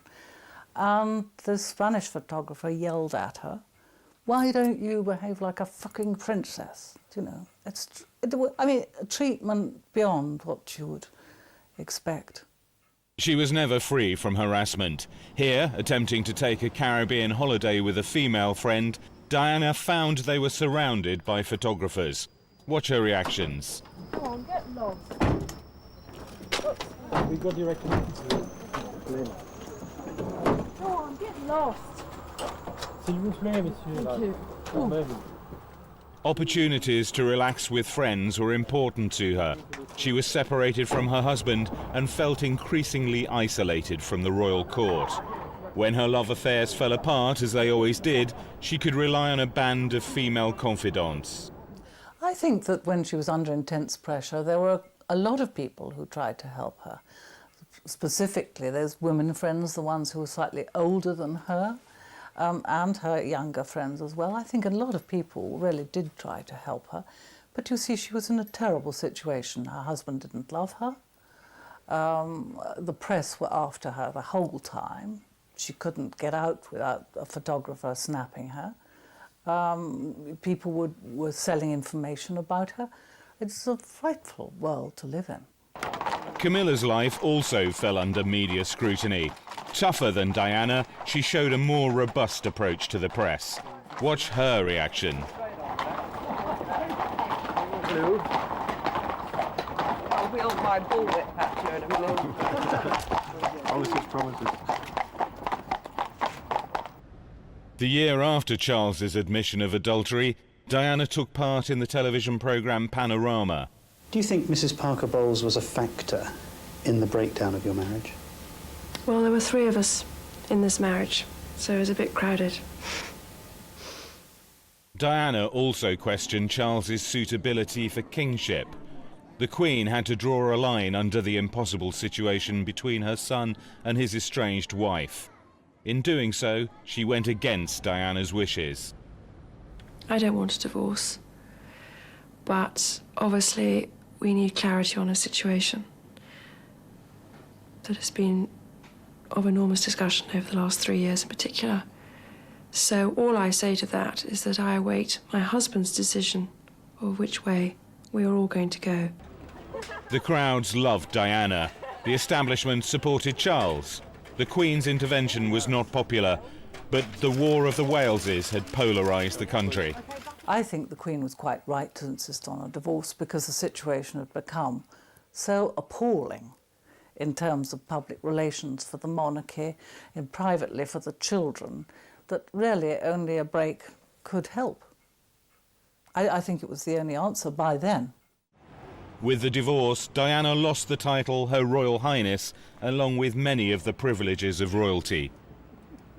Without the palace's smooth machinery to make arrangements, she had to rely on her friends. A financial settlement of £17 million did not fully compensate for the loss of her royal status. I think that the Queen, in that sort of traditional way of hers, thought that after the divorce, Diana was no longer a member of the royal family. She shouldn't have the title HRH, which absolutely signifies being a member of the royal family. She was now a celebrity in her own right, adored around the world. Her warmth and spontaneity ensured massive public support wherever she went. I can't get ahead of everyone's way. Cast aside by British high society, Diana searched other cultures for personal fulfilment. She had visited Pakistan in 1991 and returned shortly before she died to raise money for a cancer hospital. She admired much about the people she met. She was attracted, I think, by the sort of solid family values that she saw in Muslim countries. I think that was one of the principal things. Diana cast off her old life symbolically by selling her dresses for charity. Among the lots was the dress she wore the night Charles admitted his affair with Camilla. The auction at Christie's, New York, raised £3.5 million. For you, sir. A new life and a new wardrobe for the new world. Diana reinvented her image with considerable skill. Although she was a woman alone, she still had the allure of royalty. Added to that was her glamour and a delightfully flirtatious manner. This was the Diana Americans loved, a powerful woman with celebrity appeal. I think Diana felt very much at home in America, where women really, perhaps not so much now, but certainly used to be powerful as compared with how they are in Europe. And they have much better life experience than European women. They're not supposed to sit behind the curtains being a good mother. So I think Diana would certainly identify with that, and she had a lot of close, important American friends. Ladies and gentlemen, I'm immensely proud to be here in New York tonight with you all.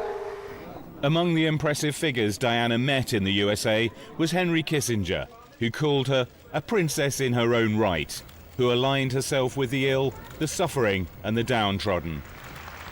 Winning the Humanitarian of the Year award was a huge achievement, but it didn't prevent her divorce, and it didn't gain for Diana the role of roving ambassador that she wanted. I think she was a wonderful ambassador. I can't think of anybody who would have been better, because not only was she wonderfully photogenic, but she was empathetic, She had this terrific gift with people from high and low. I mean, prime ministers, presidents, office cleaners would just melt in her company. And she had this terrific gift of being able to convey the caring, human and personal warmth. In January 1997, Diana visited Angola to raise awareness of landmines. This didn't please the establishment in Britain. Her detractors called her a loose cannon. Diana defended her actions. 3, firing. Virginia, I'm only trying to highlight a problem that's going on all around the world. Diana and Charles shared custody of their sons, but family events were rare. William's confirmation in May 1997 was the last time they were all seen together. She faced a lonely summer in London. Her boys were with Charles. The Hasnat Khan affair had ended. She was ready for fresh adventures and a new romance. The whole of August, she was going to be on her own. She got no arrangement. She was facing an entire month, sitting at Kensington Palace, clicking her heels, the loneliest woman in the world. An invitation to the south of France to spend time at the sumptuous holiday home of tycoon Mohammed Al Fayed was too good to refuse. There she fell for Dodi Fayed, the son of her Egyptian-born Muslim host. It would be a controversial affair, and people had mixed feelings about Dodi. He was a cocaine user. He was, I don't know, he'd done a day's work in his life, but he was very charming. And women liked him, and he was sympathetic, and I don't think he pushed himself. I don't think sex was high on his agenda. And I think Diana rather liked that, didn't want somebody pushing in too fast. The couple cruised aboard the Fayed yacht Johnny Carl. Wherever they went, photographers appeared. Even when they were out at sea in the Mediterranean, somehow the press seemed to know their destination in advance. Rumours still abound that Diana herself tipped off favoured pressmen to send back signals to Charles and Hasnat Khan, the men who had let her down. With the pictures came a twist in the story. The couple had been to the Paris home of the late Duke and Duchess of Windsor, now owned by the Fayeds. After revisiting the Windsor villa, Diana and Dodi stayed at the Paris Ritz Hotel, also owned by Dodi's father. Security cameras captured the couple's last hours. Trying to avoid the waiting paparazzi at the front of the Ritz, they devised a plan. Henri Paul, the Ritz head of security, would drive them from the back exit. Driven at high speed, their car crashed in a tunnel. I absolutely believe that if she'd had proper security that night of August the 31st in Paris, that accident would never have happened, because proper Scotland Yard protection would have never let Henri Paul get in that car and drive it, and certainly not at that speed. Dodi and Henri Paul were killed outright. Diana died in hospital from her injuries. A royal plane brought back Diana's body to a unique funeral for a unique person. A royal flag draped her coffin. In the procession were William and Harry, Charles, Philip, and Diana's brother, Earl Spencer, who paid tribute to his sister in a rousing speech. It is a point to remember that of all the ironies about Diana, perhaps the greatest was this. A girl given the name of the ancient goddess of hunting was, in the end, the most hunted person of the modern age. I think that people have become really involved with Diana in a personal way from the day of the wedding. And I think that she had got this terrific pull with people who didn't know her. And I think that they found it just a sort of unbelievable tragedy, which it was, and ended in a way that I suppose an unbelievable tragedy should end. Perhaps if Shakespeare were alive today and wrote Diana's story, it would make his finest tragedy.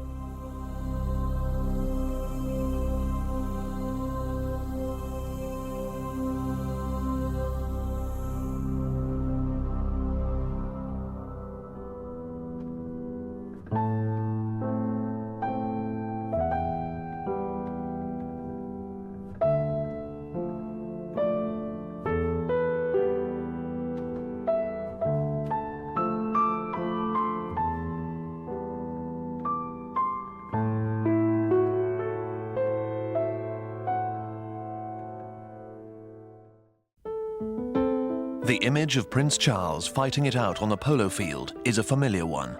For a man under conflicting pressures, particularly in his personal life, polo is a vital outlet for his frustrations. I, Charles, Prince of Wales. Ever since his investiture as Prince of Wales at 18, his driving need to prove himself a worthy heir, find a role and fulfill his destiny has dominated his life. It's been a lonely wait. As a young man, the thought of finding the right wife to share his burden was a major preoccupation. Remember that when you marry, in my position, you're going to marry somebody who perhaps one day is going to become queen. And you've got to choose somebody very carefully, I think, who could fulfill this particular role.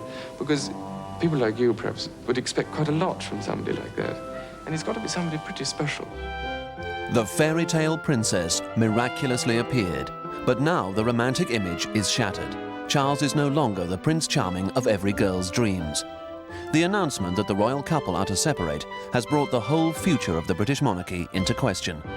People expect royalty to set an example of family values, but the pressure of fulfilling the world's dream of the perfect marriage has proved too much. The mystique is shattered, and Charles stands accused of being selfish and uncaring as a husband and father. As a man caught between an unhappy marriage and the demands of public duty, he's turned to an old girlfriend for support. Charles's status as a future king is now clouded in uncertainty.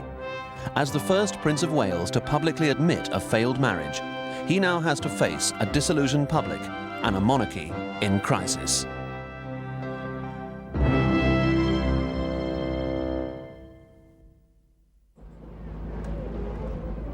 It all began with the publication of the book Diana, Her True Story, in which the projected image of the united, happy family was revealed as a sham. With his marriage problems catapulted into the public arena, Charles became convinced of his wife's complicity. This only soured their relationship further. Well, I think Prince Charles has become very disillusioned with his wife and her circle because of their perceived cooperation, or Diana's perceived cooperation with the book. He hasn't read the book. Extracts have been read to him by his friends, and as far as he's concerned, he thinks it's Diana's behind it. I've always said from the word go that Diana has had nothing to do with the publication of this book. I hear that he's not a happy man, that he's become rather short-tempered with everybody. I mean, how do you ever recover from such treachery, which is what it amounts to, really? But the royal show has to go on. Appearances of unity have to be maintained, as on this official visit to Korea just prior to the breakup. Retiring to lick his wounds has never been an option for the Prince of Wales. It's not in his nature to hide from the spotlight. Charles has never known a life without it.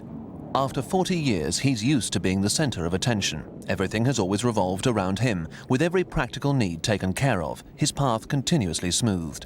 He knows little of the struggles common to everyday life. Prince Charles basically hasn't altered his bachelor habits.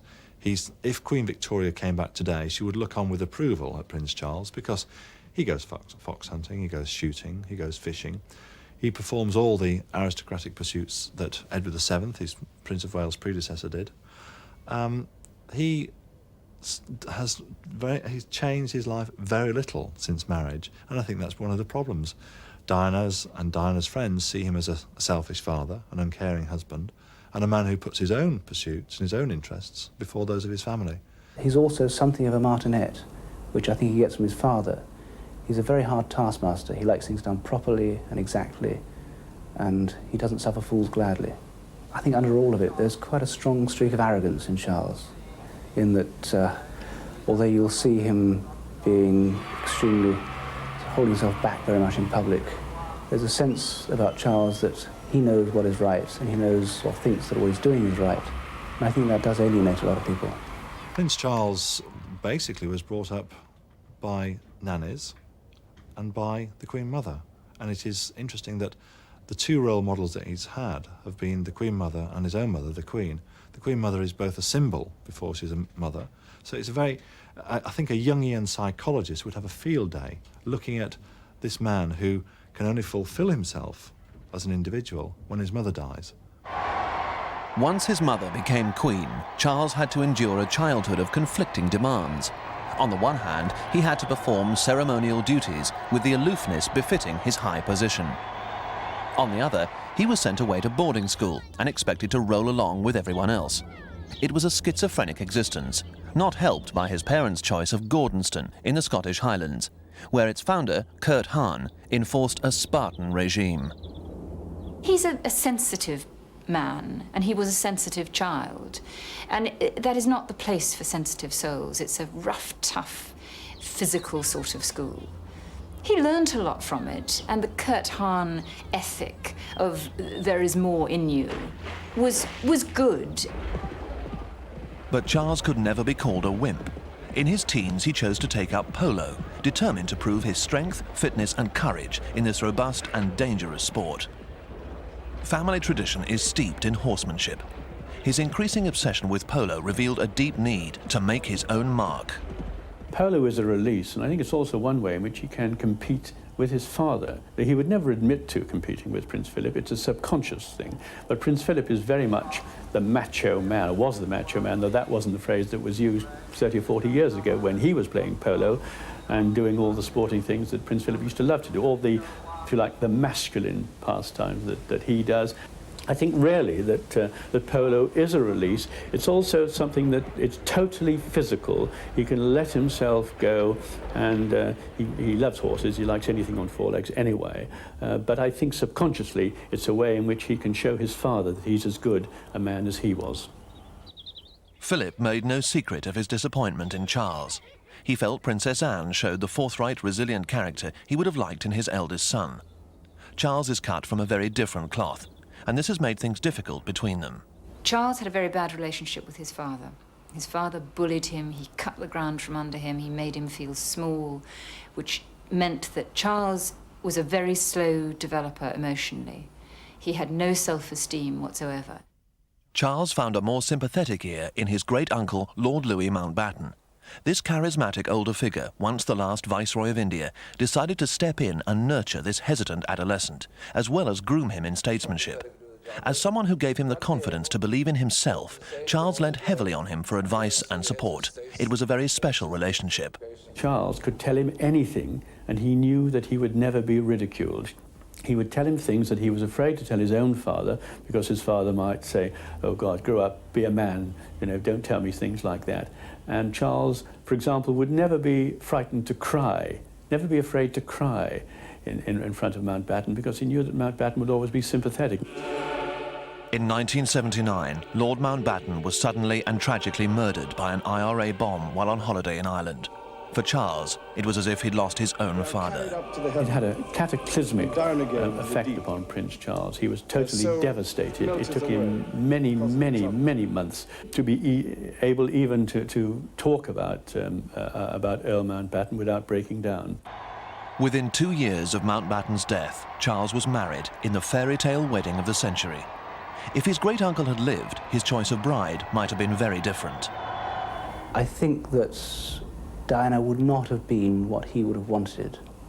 I think at the time of the marriage, the warning signs for someone as bright as he was would have been there. He would have taken one side and said, "I don't think this is right." The heir to the throne in this country ought to marry someone who had some idea of what was going to happen. He should have married someone from one of the European royal families, Hohenzollerns, Habsburgs or whatever, someone who knew what it was about. I think that had Mountbatten been around, he would have said, have a fling with her, enjoy a lovely relationship, but this is not the one you should marry. This is not going to be a soulmate for you for the years to come.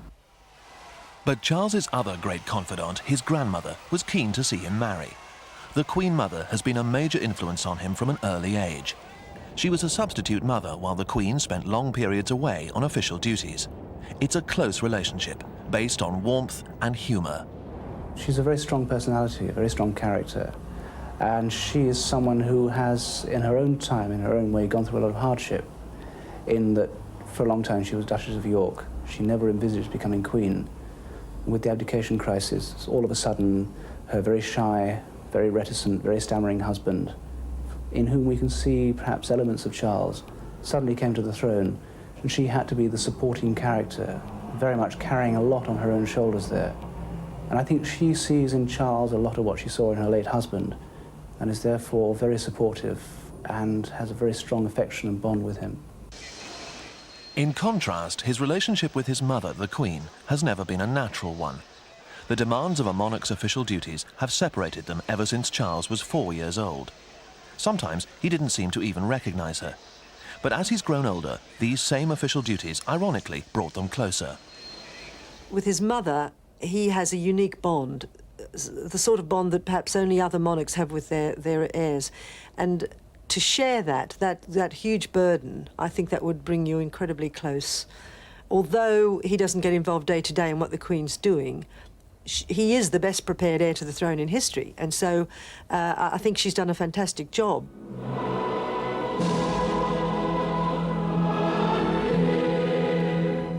When Charles was 18, the Queen presented her son to the Welsh people at Carnarvon Castle, their first Prince of Wales for over 30 years. Nationalist feelings against such an investiture were running high, but Charles surprised his audience by addressing them in their own language after only 6 weeks' study. Mae'ch anerchiad wedi fy nghyffordd yn ddwys, a gallaf eich sicrhau fy mod wedi cymryd sylwi o'r gobeithion am lygwi. Charles's impressive achievement was received as a sign that he took his title and its implications seriously. They weren't misled. When it comes to fulfilling his duty, he tries hard. For Charles, his motto, Ich dien, I serve, is no empty pledge. I think his whole being is filled with a sense of duty, and it has been throughout his life. He has constantly been trying to prove himself, trying to, in some way, pay for his privilege, pay the world for the position he finds himself in, repay the world. And he does believe that example is important. Charles also felt the need to prove he could achieve things off his own back. He won his RAF wings in record time and revealed a daredevil attitude as well as a considerable talent for flying. Again, when he trained as a Royal Naval helicopter pilot, he completed the compulsory flying time twice as fast as his contemporaries. In the Royal Navy, he commanded his own ship at 27, 2 years younger than his father had. His time in the Navy was his first and only experience of living, working and relaxing in close quarters with others. He was well liked for his humour, and except for the lack of solitude, he enjoyed the experience. Off duty, he's also chosen to push himself, sometimes to the limit. He insisted on playing polo in Florida's extreme heat. The American reporter only realized half the story. Prince Charles and some British mates were playing polo against an American team in hot, muggy weather. The Englishman won as the prince led the way, but he looked a little peaked at the award ceremony and checked into a hospital last night, suffering apparently from too much sun. After a good night's sleep at the hospital, he was released today, said he was fine now, had just been knockered out. In reality, Charles had reached a state of near exhaustion. On the way to the hospital, he registered no pulse, and for a few seconds, the heir to the throne was clinically dead. When he discharged himself after only 8 hours, he drove off without a hat. His macho side again got the better of him. No one was going to see him give in to a little heat exhaustion. He was very, very adventurous. He risked his neck 1,000,000 times. And we've forgotten about that now. He's become this respectable husband and father, and we don't think back to what he was, the world's most eligible bachelor, the catch of the century. Charles's celebrity status made him the most exposed royal ambassador at large, visiting more countries than any other member of the royal family.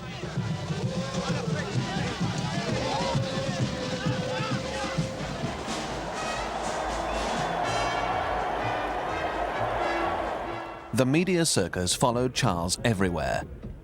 But at the centre of all the razzmatazz and excitement, he remained a man very much alone, an isolated figure under a relentless spotlight. Even moments of relaxation were the subject of press attention. An early morning swim in Australia was interpreted to reflect his bachelor image of a man under pressure to succeed with the opposite sex. I think it made him the man who later on dived under the polar ice cap and jumped out of planes with the paras and and did all those daredevil things that earned him the nickname the Action Man. And he was always surfing with gorgeous girls throwing themselves at him and kissing him, and he did all these sort of harebrained stunts. And every woman wanted to either marry him or have her daughter marry him. Pressure was increasing for Charles to follow his friend Norton Knatchbull's example and find a bride. At 31, the field had thinned out considerably. Over the years, he'd had a long line of girlfriends. The aphrodisiac of power had made him one of the most irresistible bachelors in the world. Some girlfriends were rejected as unsuitable. Others dropped out of the running once press interest hotted up. At 21, he'd once speculated on the type of woman he should choose. You've got to remember that when you marry, in my position, you're going to marry somebody who perhaps one day is going to become queen. And you've got to choose somebody very carefully, I think, who could fulfill this particular role. Because people like you, perhaps, would expect quite a lot from somebody like that. And it's got to be somebody pretty special. When he made that assessment, Lady Diana Spencer was only 8 years old. 10 years later, she seemed to fit the bill perfectly. Young, beautiful, and the daughter of an English earl. Even the extreme press attention didn't appear to faze her. She handled them with a discretion beyond her years. One of the difficulties when the royal family, and it was a family decision to look for a bride for the Prince of Wales, was to find a girl who was suitable. They had to find one who was very young. Lady Diana Spencer was only 19, because what they were looking for was somebody without a past, and she was positively vetted, you can be quite sure of that, and was found to have an unblemished past. For her, Charles was obviously the handsome prince of her dreams. At their engagement interview, she bubbled over with enthusiasm as she recalled their first meeting. It was 1977 that Charles came to stay as a friend of my sister Sarah's for a shoot. We sort of met in a ploughed field. Well, I remember thinking what a very jolly and amusing and attractive 16-year-old she was. And, I mean, great fun, and bouncy and full of life and everything. And I don't know what you thought of me. Pretty amazing.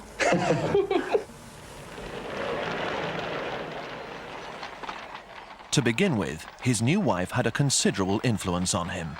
She softened him up. He used to be quite starchy and formal, but once he had a wife who flung her arms around him and sat on his lap and tickled him, and that he did loosen up a lot, and he was more at ease with the press. I found him much easier to get on with.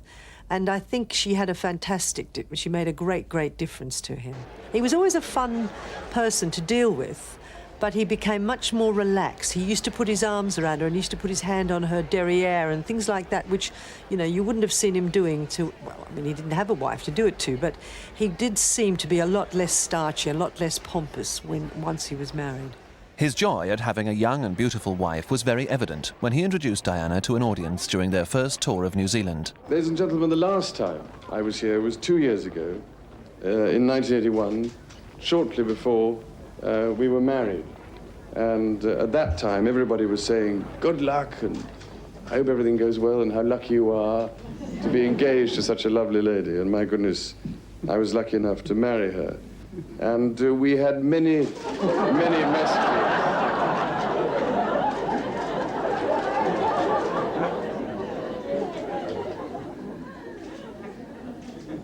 It's amazing what ladies do when your back's turned.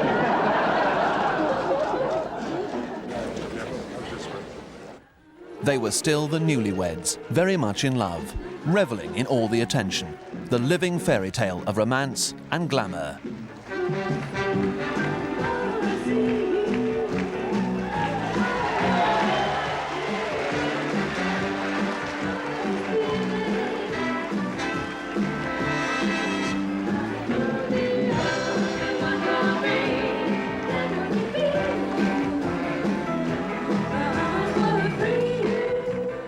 And Diana didn't just smarten up his dance style. Early in their marriage, she began to exert her will and influence on Charles in other ways. Royal tradition demanded that royal mothers leave their children at home. Not for Diana. On the first overseas tour, the newly born Prince William went with his parents to the other side of the world. For the young princess, forced separation from her firstborn was out of the question, even in the line of duty. It provided a glorious photo opportunity for the world's press.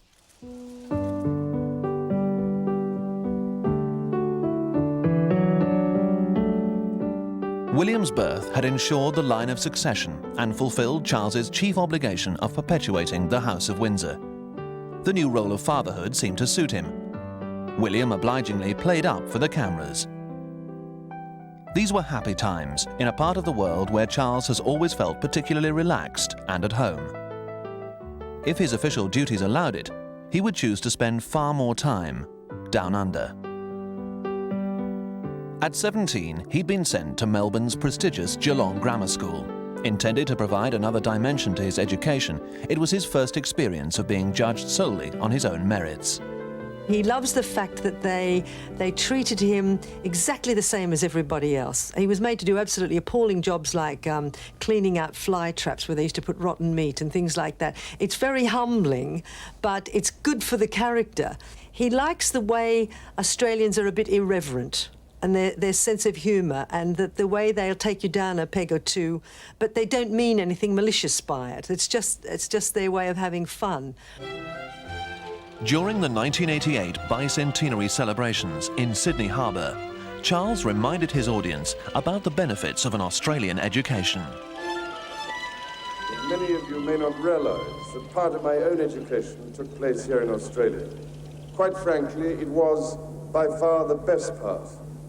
While I was here, I had the pommy bits bashed off me, like chips off an old block, and the results are only too obvious. I keep coming back for more, and it is always a special pleasure. He enjoyed the fact that they treated him like a normal person. He couldn't get over how wonderful it was. And he talks in interviews he's done about his years in Australia about the wonderful shouts of "pommy bastard" and things once when he came in with a furled umbrella. And when they shouted things like that at him, he knew they accepted him, that he was one of them, because they wouldn't say "pommy bastard" to him if they were in awe of him or if they felt that they had to mind their P's and Q's. Charles still finds the Australian attitude refreshing. If a fly needs waving away, he can always rely on them to sort it out. Thank you.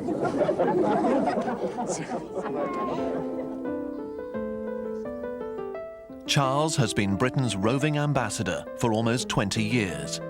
There are few countries he hasn't visited. Non-political, his purpose is to maintain good relations, smooth ruffled feathers, indirectly promote British goods, and generally fly the flag. It is diplomacy at its highest and most subtle level. Charles brings his own distinctive brand of relaxed humour and questioning small talk onto a world stage.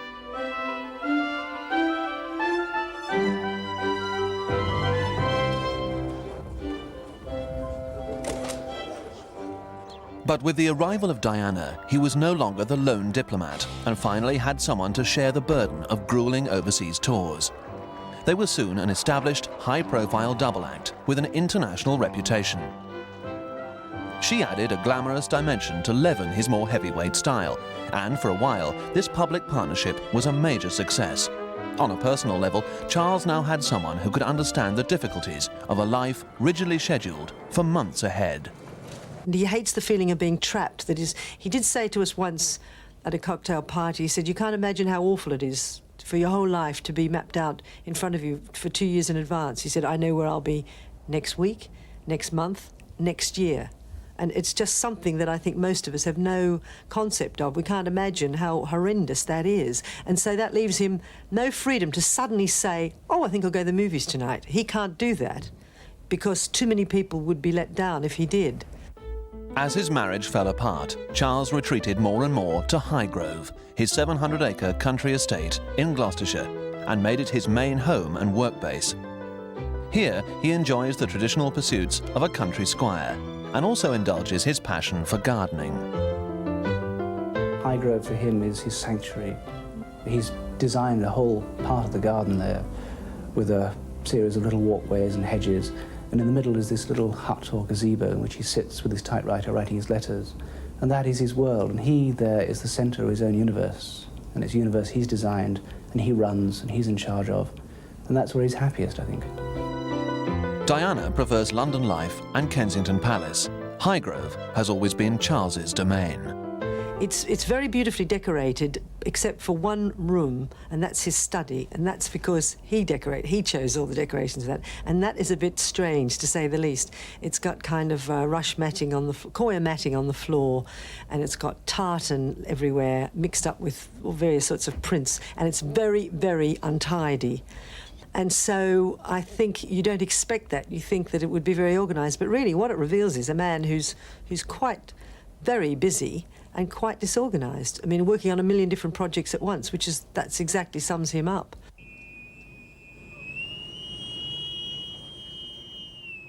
Much of his public work is focused on finding ways for young people to realise their own potential. Operation Raleigh launched 4,000 of them on a voyage of international cooperation, involving adventure, community projects and scientific research. It also illustrated Charles's genuine concern for the environment. He believes such cooperation is the key to preserving the planet. Ladies and gentlemen, I believe the tropical forests and the tropical rainforests in particular are the final frontier for humankind in more ways than one.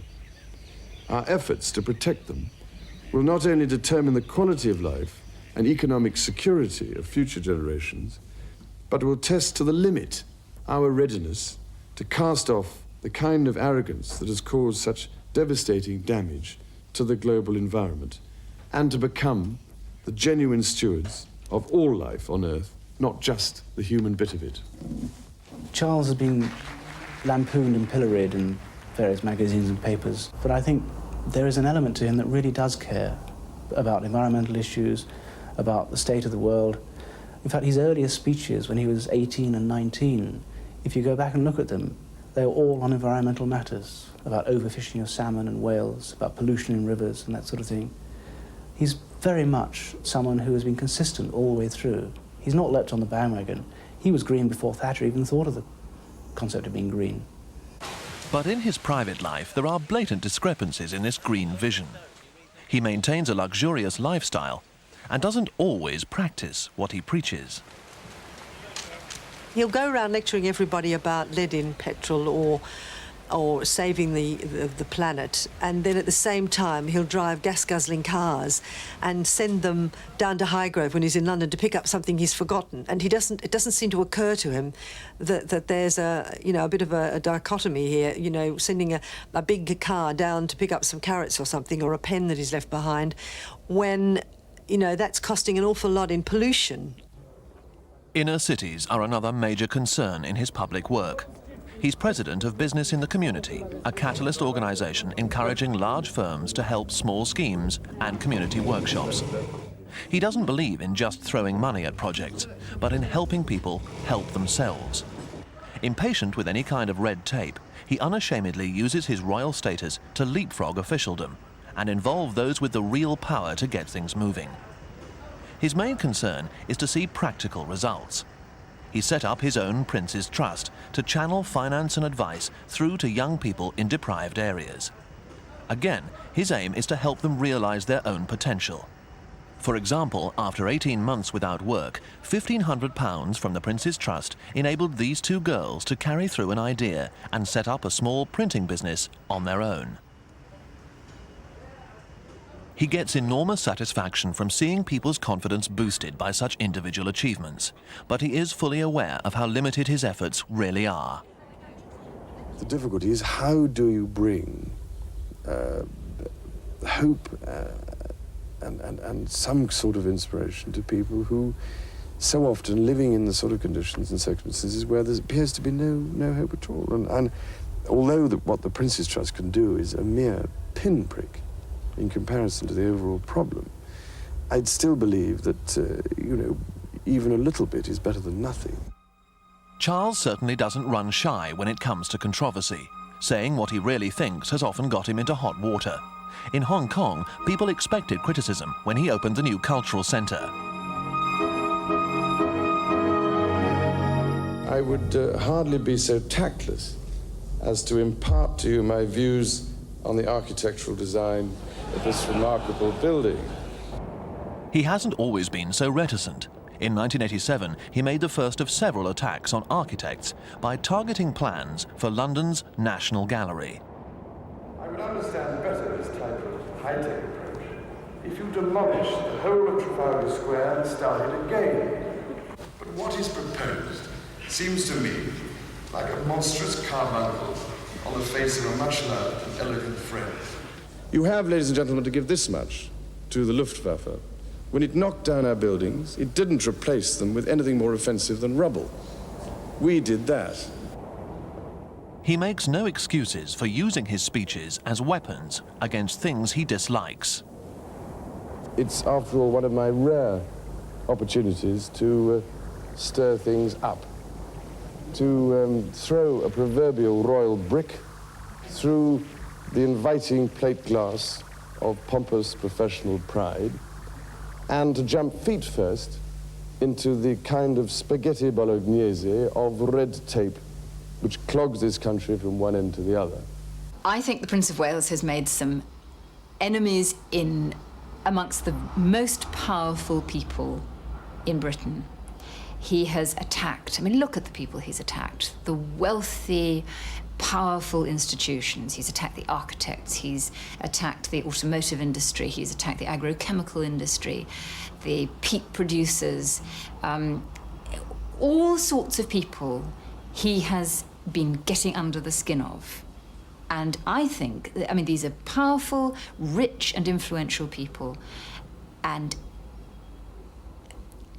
I think they would dearly love to see him silenced. Now, there are several ways to do that. You either hire an assassin and shoot the man dead, or you smear him. You ridicule him. Charles's loony prince tag has stuck with him ever since he once admitted he liked talking to plants. At his 40th birthday party, he got his own back on the press by sending himself up at their expense. Only the other day I was inquiring of an entire bed of old-fashioned roses who were forced to listen to my demented ramblings on the meaning of the universe as I sat cross-legged in the lotus position on the gravel path in front of them. And I was inquiring of them what they thought would happen on my birthday in a Birmingham tram shed. Because he is such a good gardening expert, I wrote a story about him once when we were in Kenya together, and I was very mystified because he'd been in the market square talking to all the people selling vegetables, and every vegetable he picked up, he got the wrong name.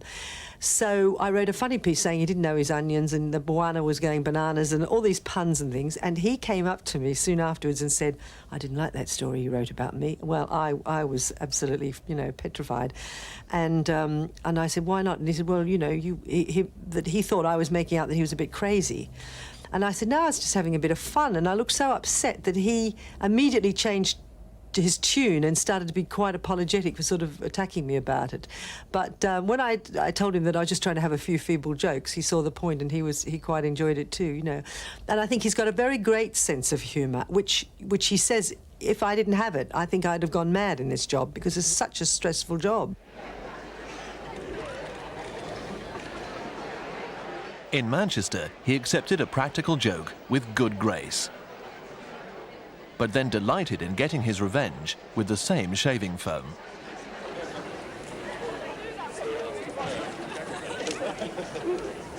Right. Oh, look, any flowers? You sure it comes on? On the James Bond set at Pinewood Studios, he grabbed the chance of trying out a fake bottle on the stuntman.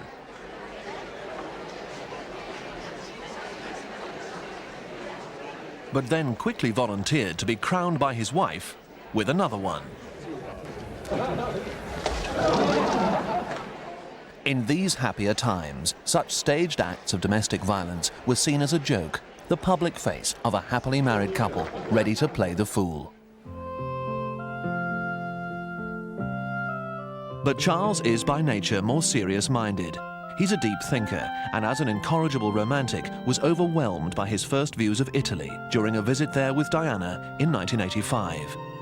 it was the start of a great love affair with the whole country. Its beauty and antiquity appealed to both his fascination with history and his passion for painting.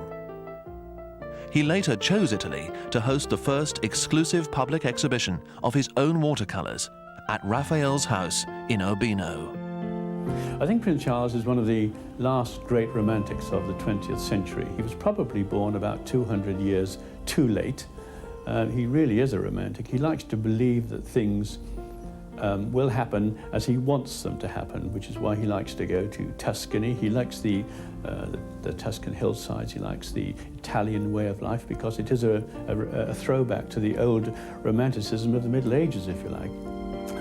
He likes to believe the best of people, and he likes to really, but genuinely believe the best of himself, and he is a romantic in that shape or form. On his first visit, he spent every spare moment on Britannia's deck recording his impressions of Venice. Alone with his thoughts and paints, he was in his element. Meanwhile, his young wife was having to amuse herself at the other end of the royal yacht. Diana has little interest in either antiquities or painting. She wasn't immune to the beauty of Venice, but their basic divergence of interests was becoming more and more noticeable.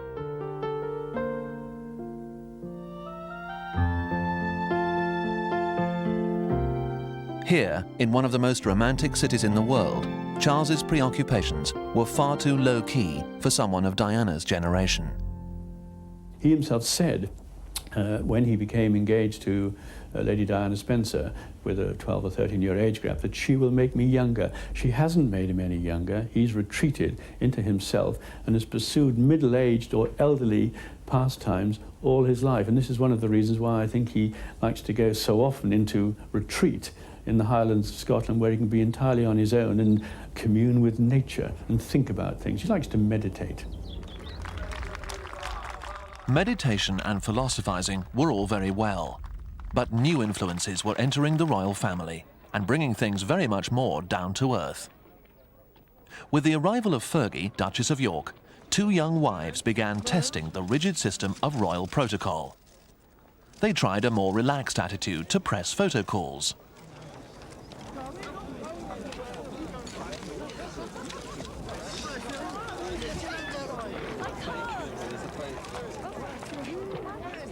Charles was definitely not amused by such undignified behavior in royal consorts.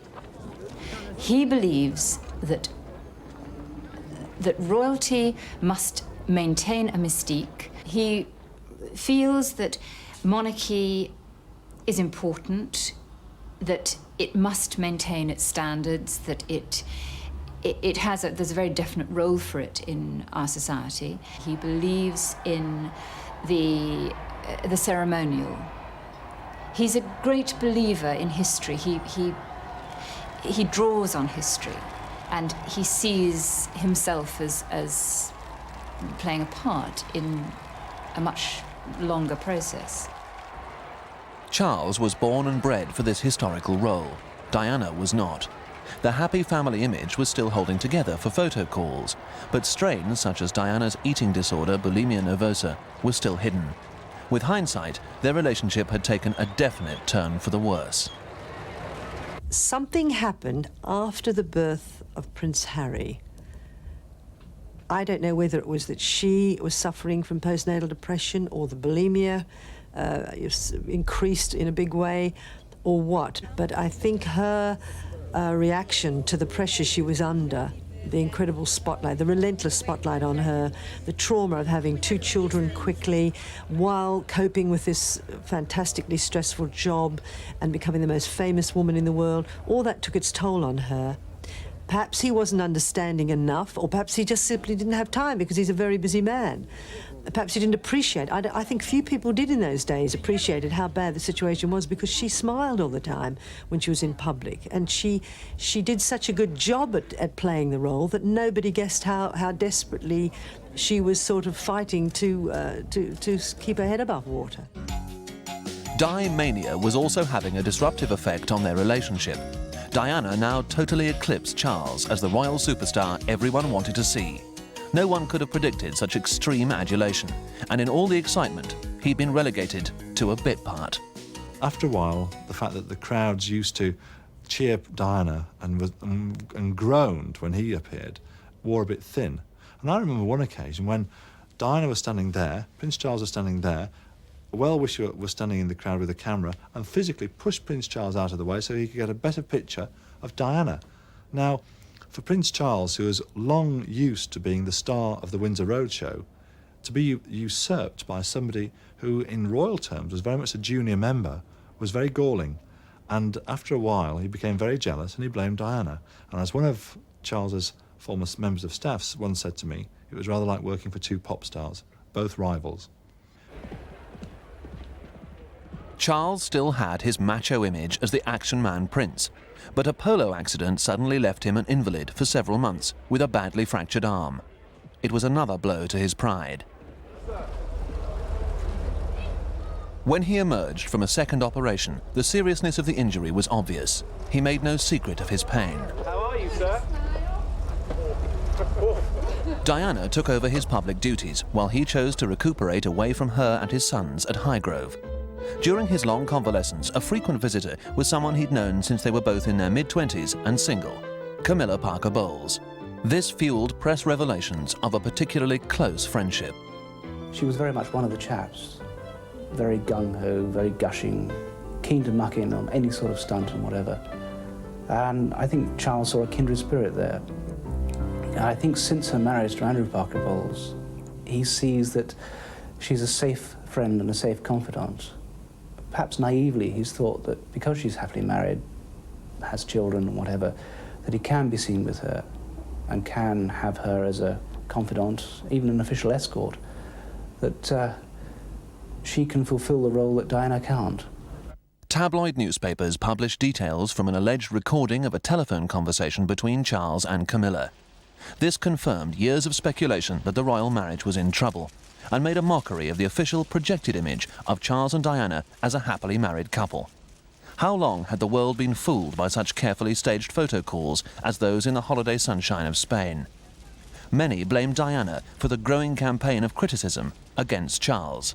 What I find disappointing about the coverage of the whole breakup of the marriage of the Prince and Princess of Wales is the inconsistency in the media. 1 month Diana is this dumb blonde, the royal equivalent to Marilyn Monroe, the girl who is as thick as two short planks. The next minute she's been seen as the most manipulative, the most Machiavellian royal since Lucretia Borgia. Now you can't have it both ways.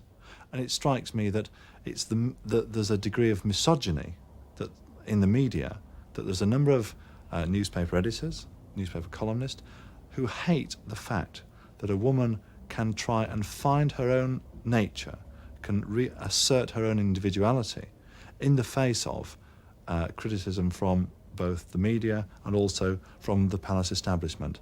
And it shows the way that women in our society are suppressed and their emotional life repressed. Diana has never fitted in with Charles's horsey set. She prefers the city and would always head back as soon as she could. William and Harry have spent most of their time in London with their mother, and the media have used the fact that Charles hasn't seen much of his sons to brand him as an uncaring father. When William had to be rushed to hospital after an accident at school with a golf club, the press were again highly critical of his reaction. In their eyes, he showed only a cursory concern for his son's injury, leaving him in order to attend a public function after less than an hour. But Charles was there at William's birth, and becoming a father was an important event for him. From the start, he's taken far more interest in William and Harry's welfare than he's been given credit for. His pride and affection for his sons is very obvious, even in the staged atmosphere of photo calls.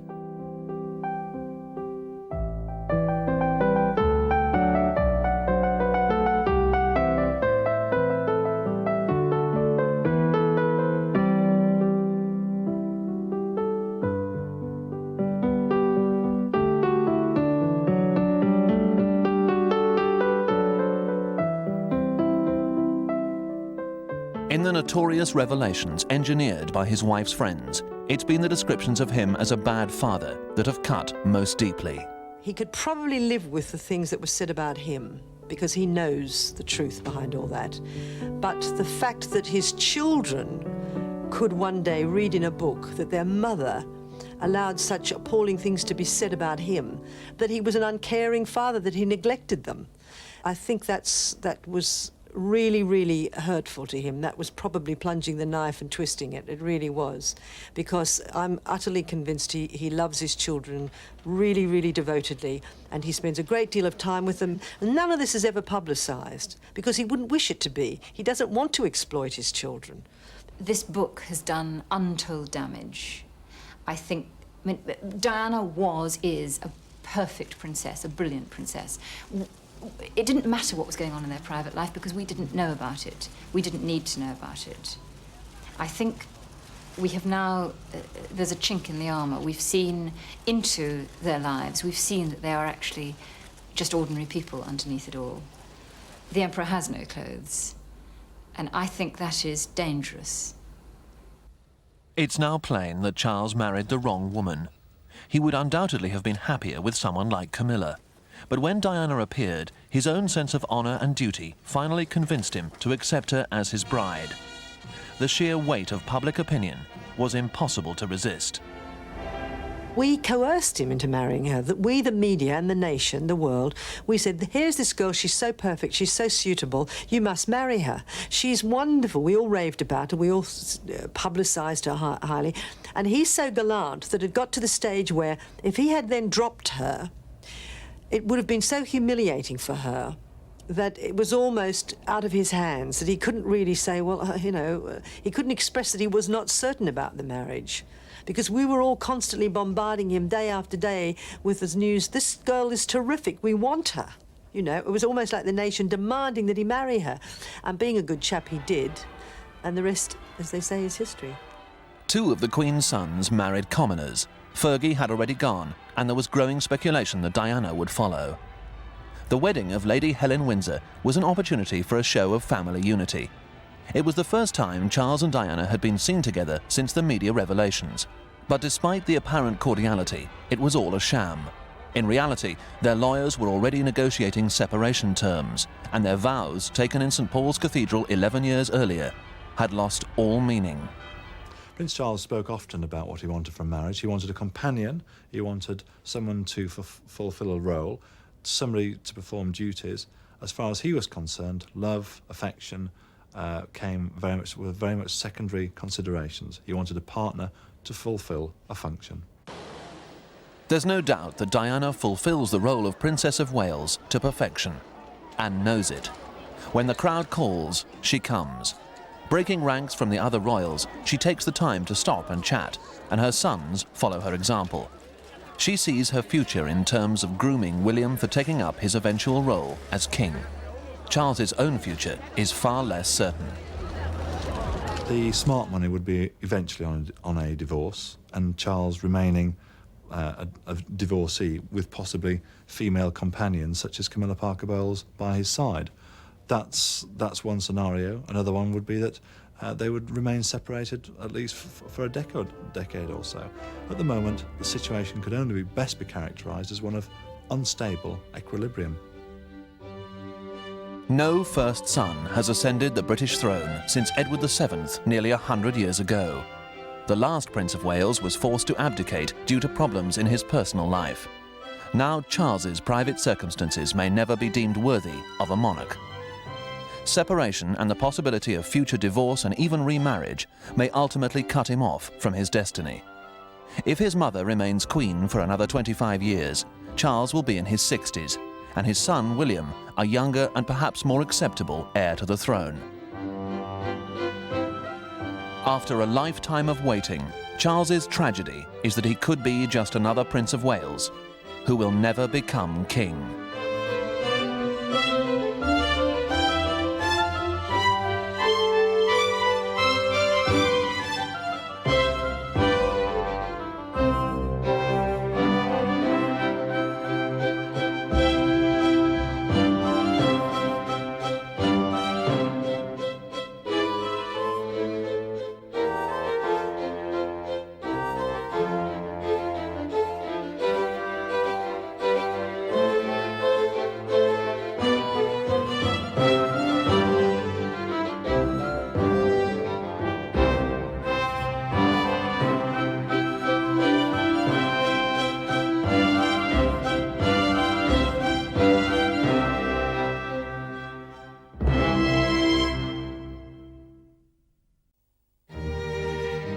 There was a time when the royal house of Windsor had everything a dynasty could desire. In 1991, Britain had helped secure peace after the Gulf War conflict. The ceremony of trooping the colour had a sense of victory over the dark forces of aggression. But for the Queen, the next conflict would be fought uncomfortably closer to home.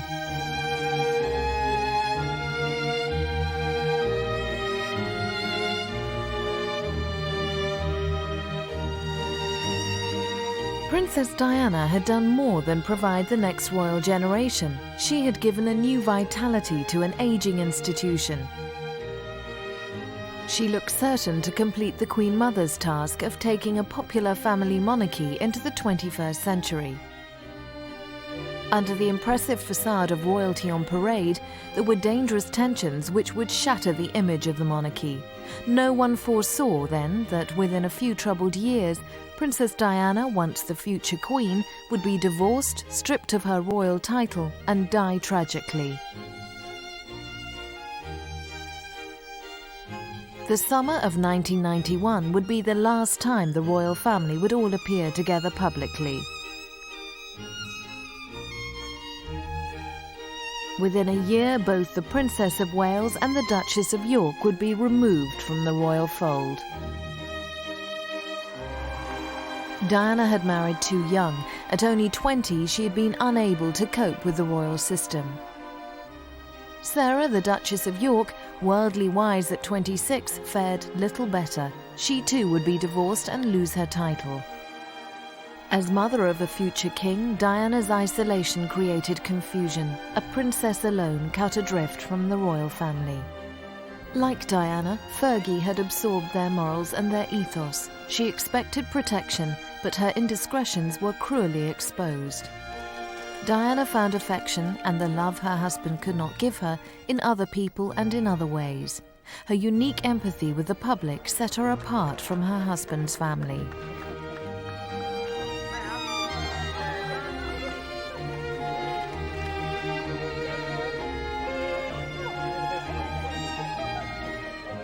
Her warmth and compassion for the forgotten and dispossessed made her an icon of caring in a selfish age.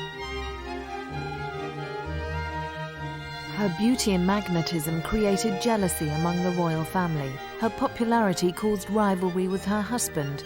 Behind her duties, Diana hid her unhappiness, her illness, and her secret life. Hidden from her adoring public, Diana's private life was known only in royal and society circles.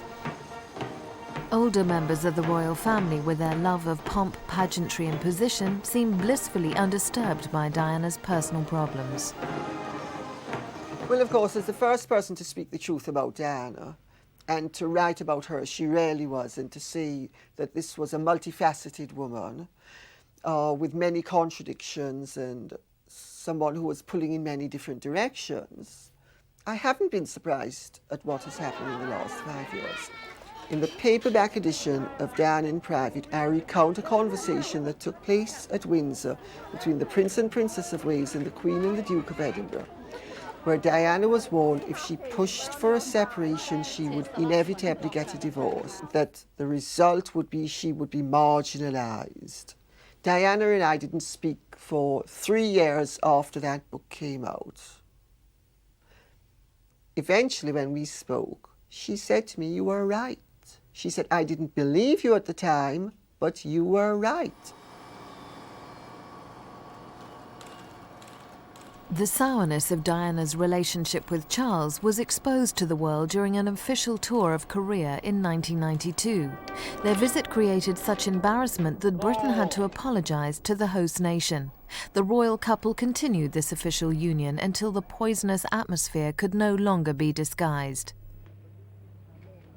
Diana's marriage and the relations between her and Prince Charles really presented the royal family with an almost insoluble problem. It is announced from Buckingham Palace that with Charles insisted on a formal separation announced by Prime Minister John Major in the House of Commons. Major said that Diana could still become Queen.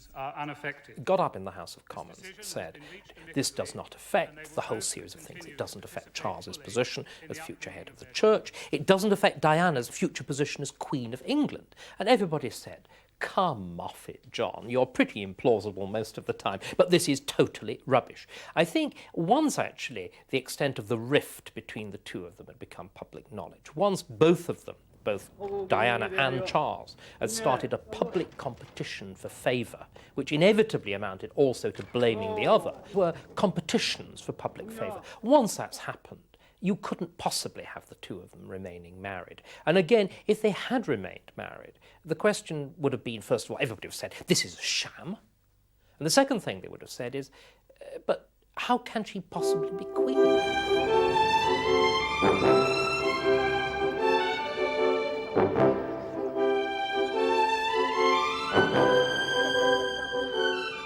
In 1993, Diana made her last official visit to Wales as their princess. As usual, her pulling power was immense.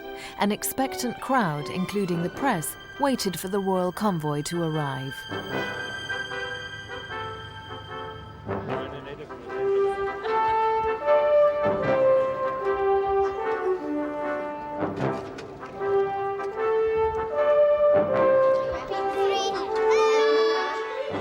Diana knew instinctively that her popularity with both the public and press gave her a power base and a trump card to match the power of the royal system. For years, she fought the courtiers who effectively controlled the monarchy. Immensely photogenic, she liked publicity and used it to her own advantage. Diana invented a new art form. In the beginning, we used to describe as the last silent film star. That was nowhere near the truth. Diana was not very good on television. What she was brilliant at was posing for popular newspapers, for the tabloids. And she invents this new art form, which is really, look at it, I mean, some of the most famous images we have. Diana outside the Taj Mahal. I mean, it's Greta Garbo, I Want to Be Alone.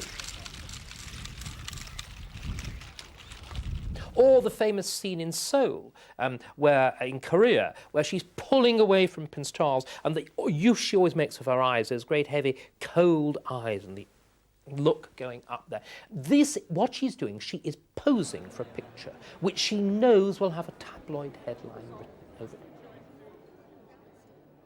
There were times when the acting gave way to real emotion, her performance unable to contain the real turbulence within. During the summer of 1992, Diana's secret sorrows became public dramas, following the revelations about her private life. During a speech at a hospice in Liverpool, her composure broke as she fought back tears.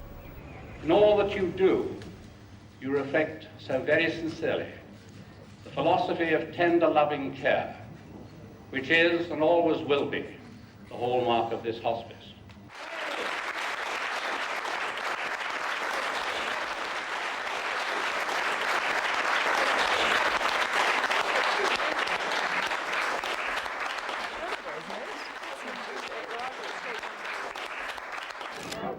Gathering her composure, Diana reached out to her adoring public for their support and understanding.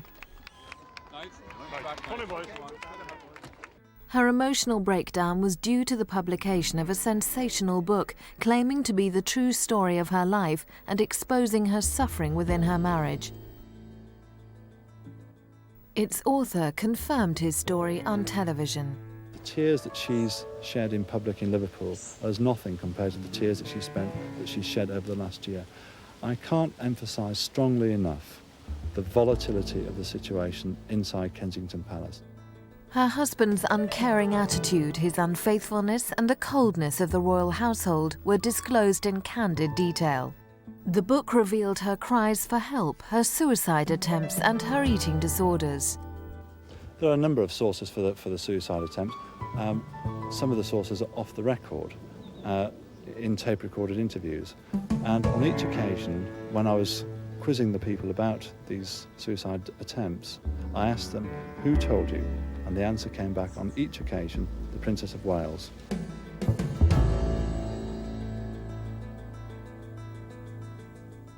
Despite the publicity created by the revelations of an unhappy marriage, Diana continued with her royal duties. Outwardly, their marriage still appeared to be in good shape, but behind the scenes, forces were at work to discredit her. Diana knew that her husband's friends were making her out to be unbalanced, and plans were made to expose her as an adulteress. A personal and sensitive phone call with a male friend who called Diana Squidgy had been intercepted, and the tapes sent mysteriously to a newspaper. Labelled by the press as the Squidgygate tapes, they were published in August 1992. James Gilby, who is a named source in Andrew Morton's book, was revealed as Diana's confidant. It's just so difficult, so complicated. It makes my life real torture, I've decided. Diana's friends retaliated by publicly exposing Mrs. Camilla Parker Bowles as Charles's long-term mistress. Sometime after her first public appearance at a polo match attended by the Queen in June 1992, an intimate telephone conversation between Charles and Camilla was leaked to the newspapers. One to play along with, if you know what I mean. I knew it would revive me. I can't bear a Sunday night without you. Oh, God. Later, in a television interview, Charles admitted that he and Camilla had been lovers since 1986. They met regularly at her farmhouse in the country. Diana was not slow to realise how important the tapes were in her battle with Charles. Once Diana had the tape, she is supposed to have tried to use it as leverage to get a separation, because she wanted a separation. Not that by then she was so unhappy with the Prince of Wales, but she was unhappy with the courtiers running her life. Well, once they knew of the existence of the tape, these very courtiers spun around and taped her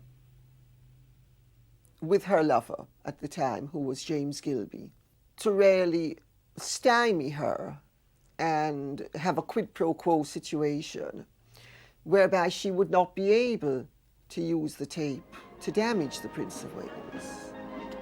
Diana certainly believed that she was not accidentally taped, and I know this from her personally.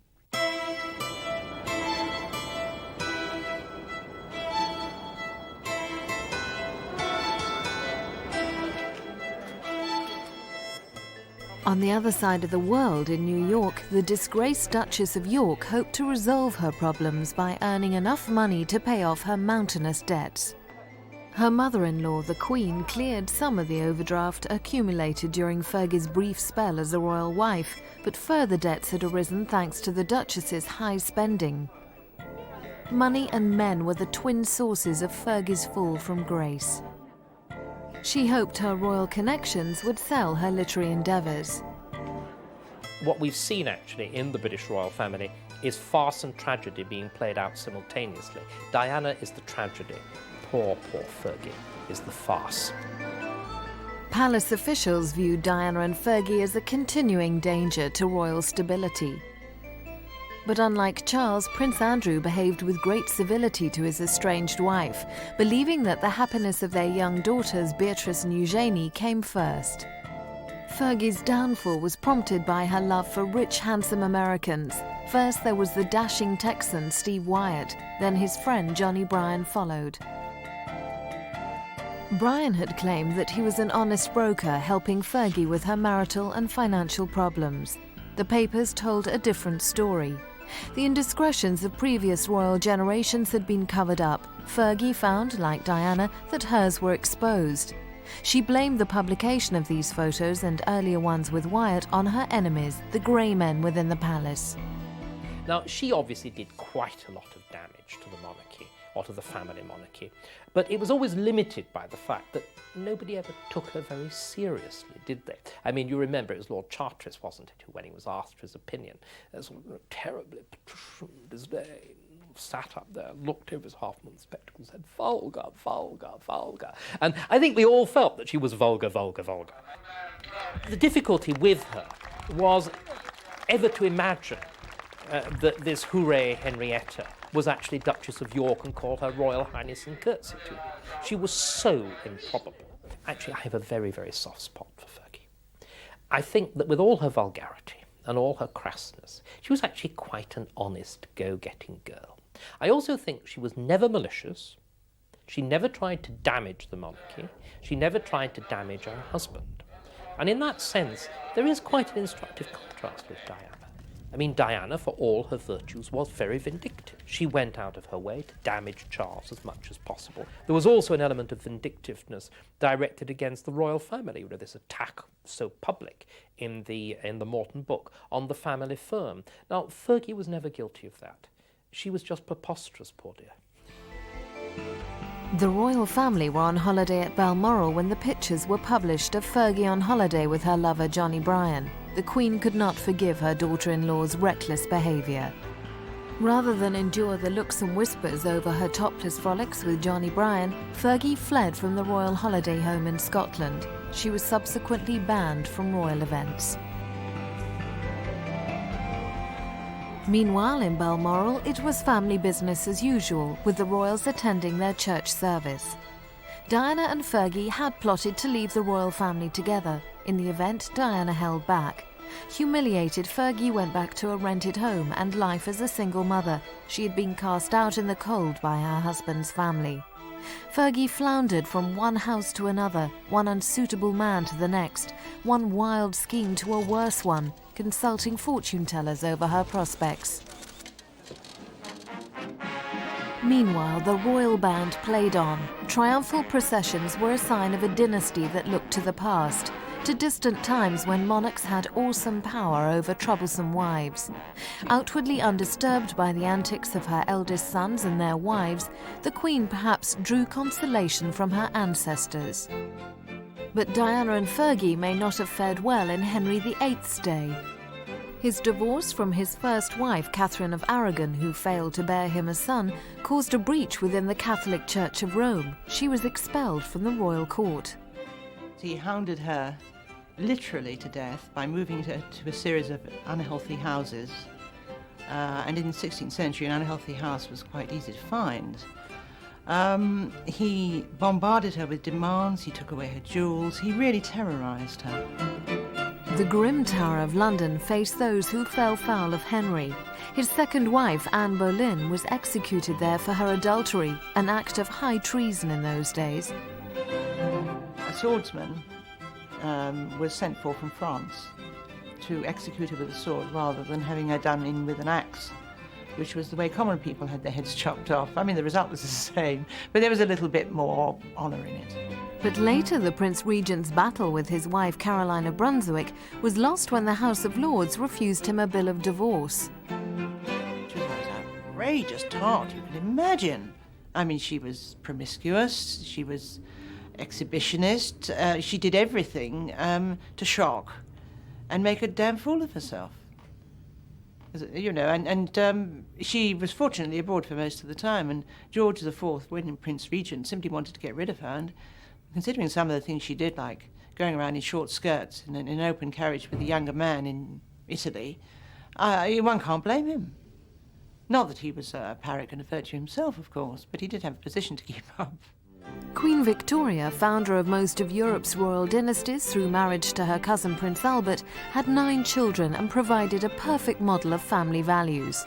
One of the things that's very important to understand about our current royal family, they're of course really the Hanoverian royal house, the German royal house, and they seem to have always had, how can I put it tactfully, a very healthy sexual appetite. One doesn't normally think of Victoria, you know, with her famous "we are not amused," as a highly sexed woman, but there's no doubt about it.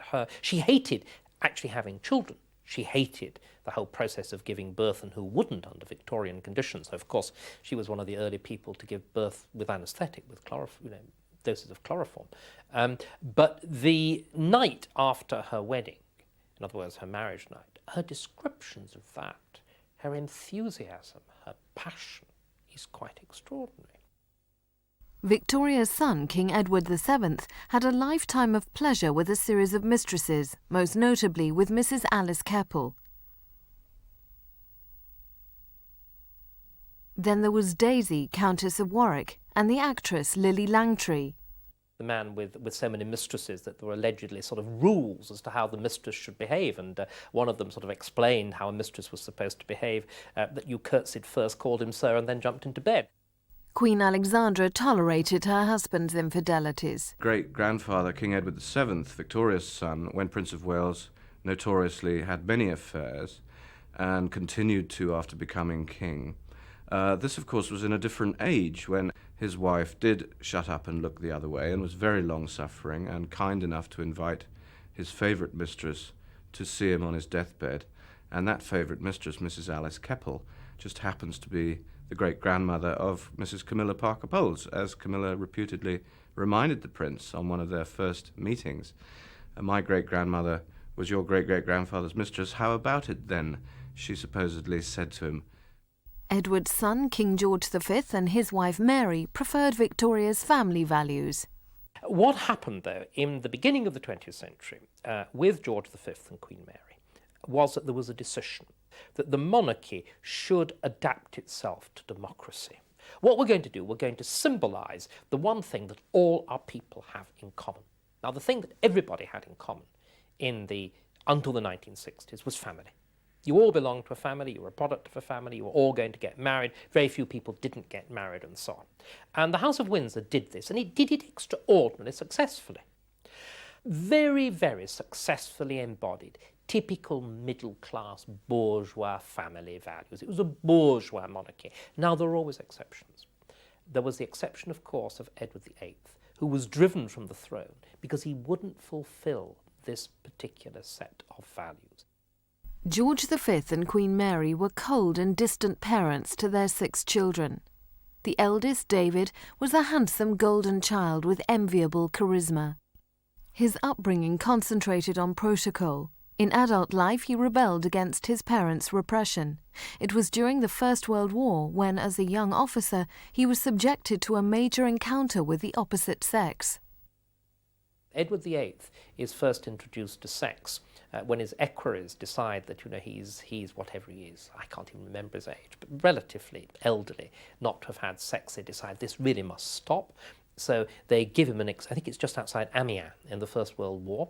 They give him a jolly good dinner with a great deal of wine, and then a nice, sympathetic French prostitute, if I remember correctly, called Paulette, is found, who gives him ecstasy for the evening. And then he writes this letter afterwards, never been interested in it before, now I can't get enough. And he is then never out of love and never out of sex.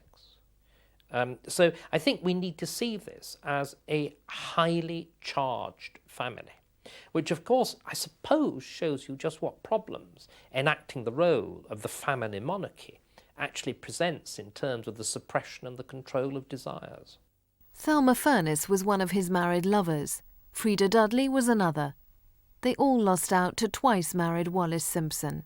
King Edward VIII had a succession of relationships when he was a single man, always with married ladies, always with married ladies. He always believed that it was safer to have a relationship, have an affair with a married woman, because she had a commitment elsewhere. She had as much to lose, perhaps, as he did. Edward VIII chose married women because they were safe. He liked mature women. He liked the comforts of home. He didn't like silly girls. He wanted a woman, and a woman who would provide him with a home life. He felt that he'd never had a home life with his parents. He used to say Queen Mary, his mother, was very cold, and he was terrified of King George V. So he felt he'd never had a home life, and he wanted a home life. And the way to get a home life was to be a part of a family, which is what he had when he had his mistresses.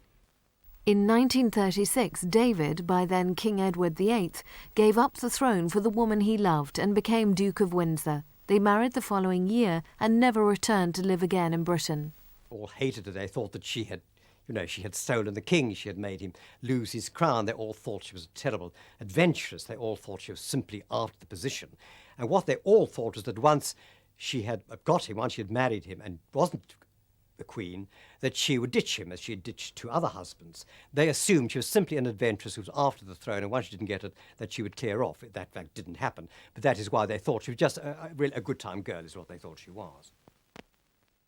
After their marriage, the couple lived in France in a villa in Paris. The Duke was always resentful that after their marriage, his wife was not made a Royal Highness. Well, he thought that she was absolutely worthy of it. He thought that this is the least he could do. If he couldn't make her queen, and he was determined at one stage that she would be queen, and she was determined to be queen, the least that he could do for her was to make her a Royal Highness, and this is what he spent really his whole life battling for. This is the one supreme battle of his life. More important than anything was to make her a Royal Highness, that battle, of course, which he never won.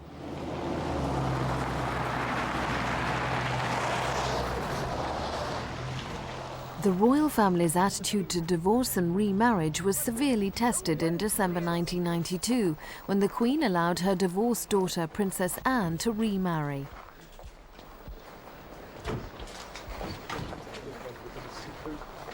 Charles and Andrew had both separated from their wives that year, Charles only 3 days before he attended this wedding.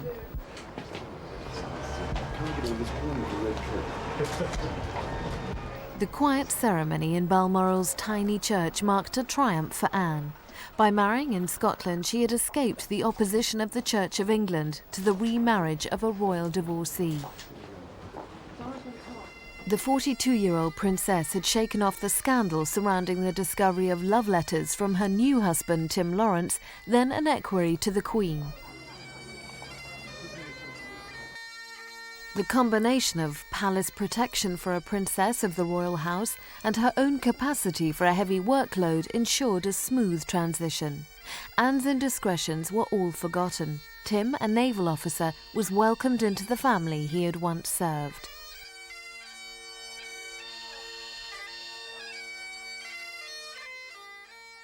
On that occasion in Scotland, Princess Anne's grandmother, Elizabeth, the Queen Mother, must have recalled her own wedding in 1923.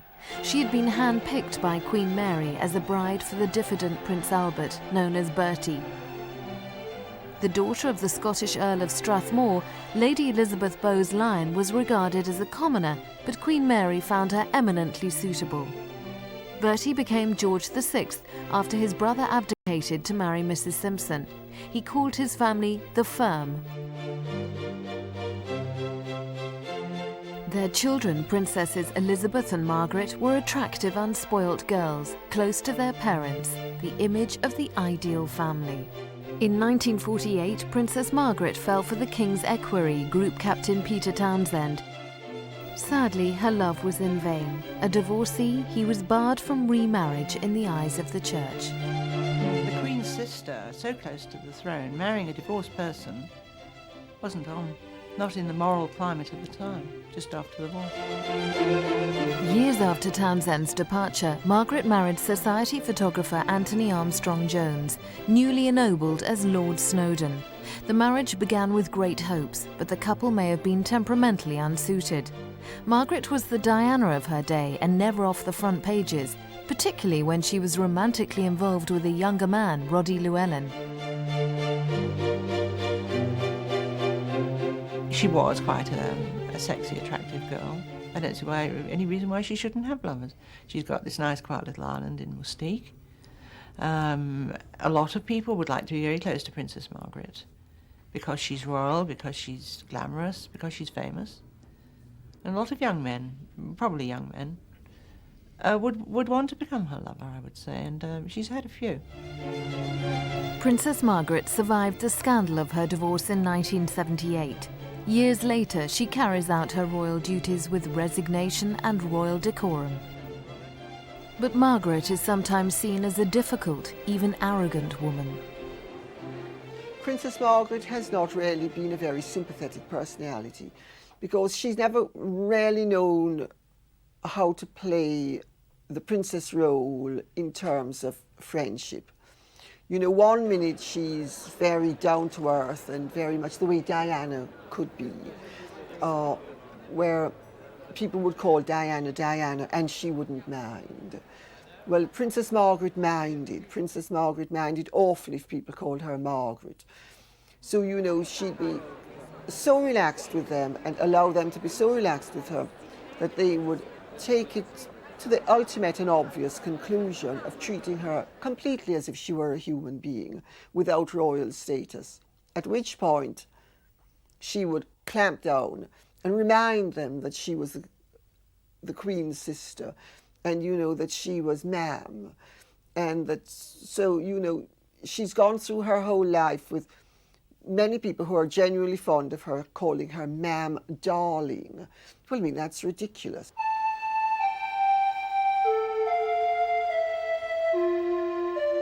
Older royals can recall times when their private behaviour was concealed within great houses, among aristocratic friends, and kept secret from the public. One of those mansions was Broadlands, the elegant former home of Lord Mountbatten. It was bought by his beautiful and wealthy wife, Edwina. Edwina Mountbatten made Fergie look like the sweetest, most innocent baby. She was promiscuous, she was sexually avaricious, she was bisexual, she was wildly indiscreet. She didn't care who knew what she was up to, as long as she was gratified. Her marriage to Lord Louis Mountbatten survived for the very simple reason that Edwina Ashley, as she was one of the greatest heiresses of her time.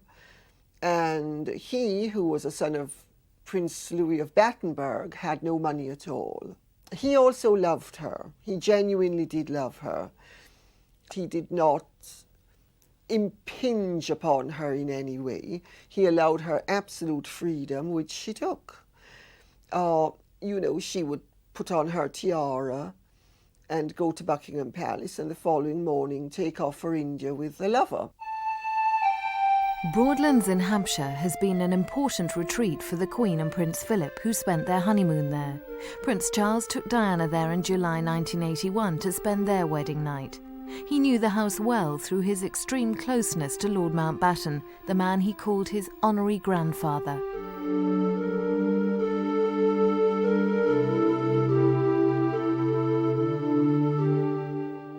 Always a little afraid of his own father, Prince Philip, Charles looked to the much-decorated war hero for manly guidance. Mountbatten was aware that Charles was shy about entertaining women under his mother's roof. He gave Charles advice about his love life and the need to keep secret liaison out of the papers. Mountbatten allowed him to use Broadlands as a love nest for his affairs with single girls and with married women. Among the married women was Camilla Parker Bowles. She came to dominate his life. He would also have counselled Charles that if he was going to have a love affair with another woman, particularly a married woman, that it was going to be kept strictly, quietly, and strictly on the side. Mountbatten himself could be the most indiscreet of men, but where relationships were concerned, he could be ultra discreet, and he would have impressed upon Prince Charles and upon Diana the need for the utmost discretion, and he certainly wouldn't have allowed them, either of them, to have made the public confessions that they subsequently did. In earlier times, royals kept their secrets. They expected deference from newspapers who kept silent over scandals. The new generation of royal women, particularly Diana and Fergie, emulated the marital behaviour of previous royals, such as the parents of Princess Alexandra. Her father, the late Duke of Kent, was a son of George V. Known as Prince George, he married the beautiful Greek Princess Marina. A glamorous couple, they had many indiscretions. In terms of what goes on nowadays, it wasn't really shocking. It was just sort of very human. You know, he had a coke problem, he was bisexual, had an affair with like Noel Coward, that sort of thing. Well, she was widowed very young, and she had a very healthy respect for masculine flesh and availed herself of it at every turn.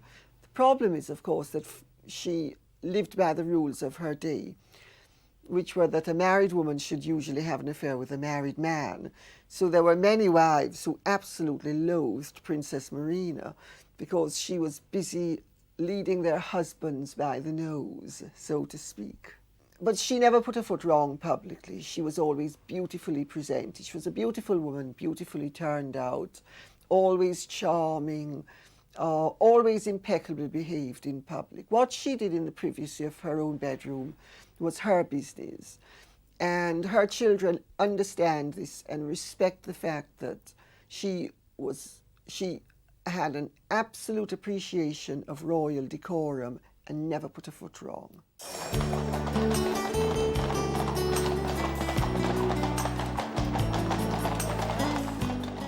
Like Edwina Mountbatten and Princess Marina, Diana and Fergie expected their dangerous liaison to remain hidden behind the veneer of royal respectability.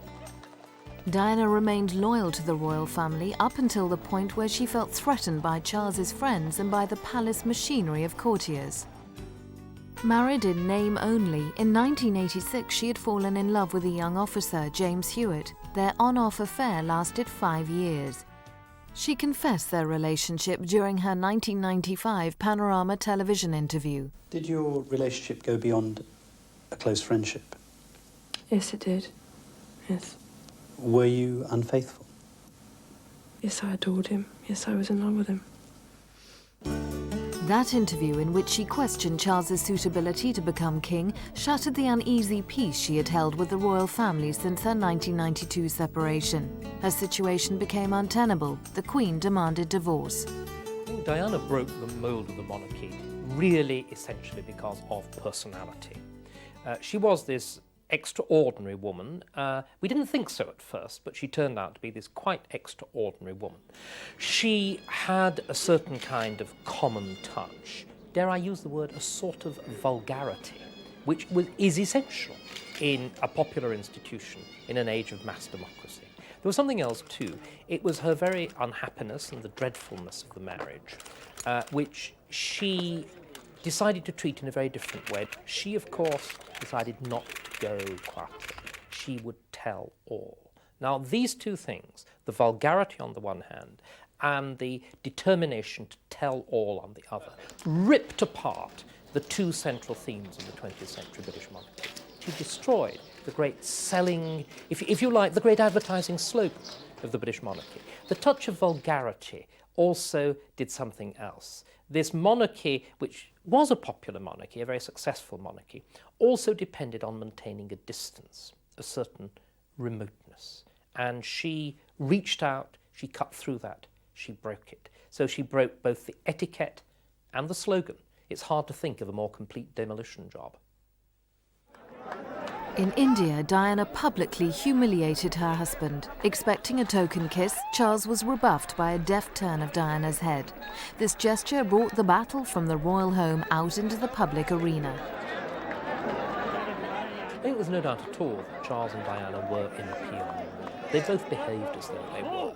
They had their generals, they had their lieutenants, they had their plans of campaign, and there were famous battles, weren't there? Diana's warhorse was a sleek limousine, her battle dress selected to upstage Charles, who foolishly admitted adultery with Camilla Parker Bowles during a televised interview.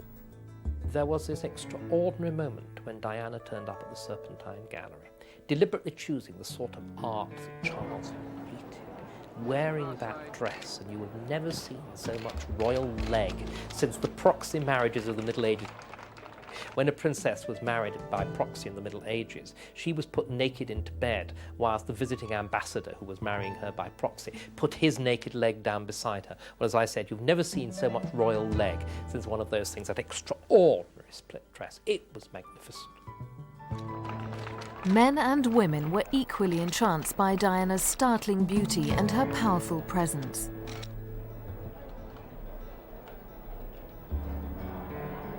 She had learned every cosmetic and fashion trick to enhance her appearance.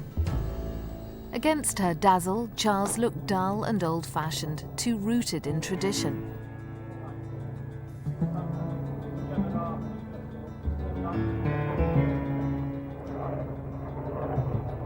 But Diana's death seems to have liberated him. Seen weeks after her funeral, Charles toured South Africa with Prince Harry. He seemed a new man. The burden of rivalry was gone. he also found himself in a completely no-win situation. Everyone's noted how his own behaviour seems to have transformed since Diana's death, how much more outgoing, how much more relaxed.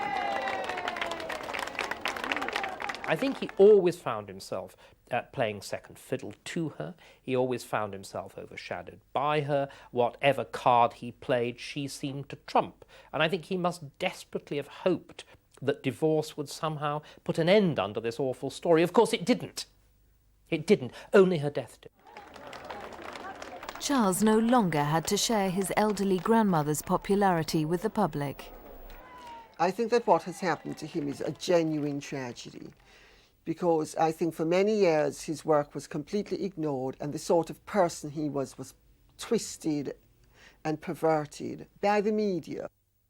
The press had long tracked Charles's friendship with an attractive Australian, Lady Dale Tryon, an old confidant from his bachelor days.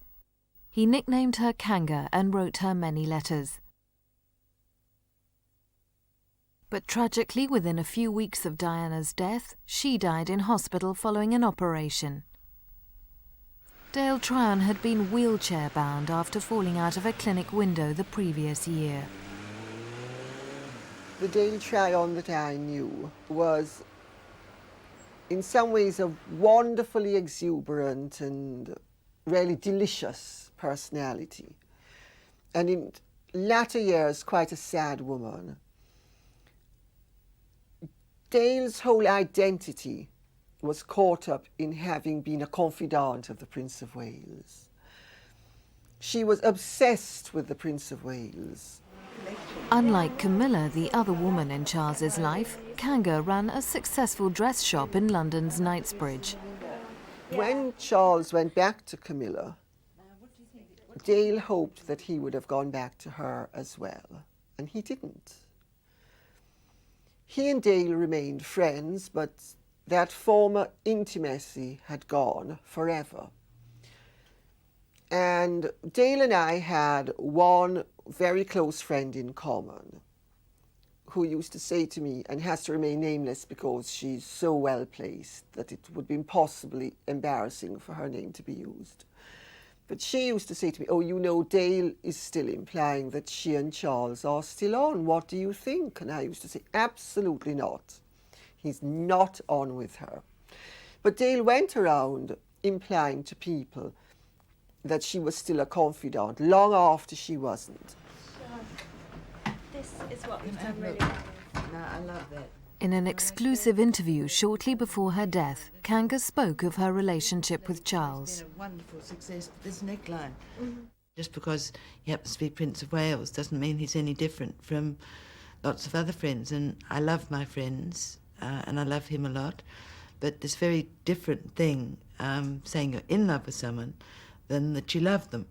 And my friends have been a wonderful, wonderful support.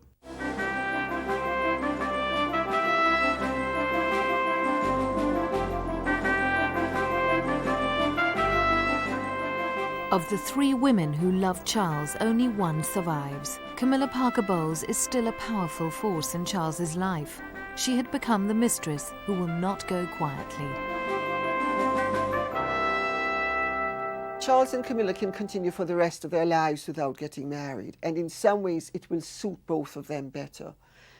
He won't have the fuss that making her his wife will cause, and she will not be condemned to being a Princess of Wales, because believe me, to her it will be a condemnation.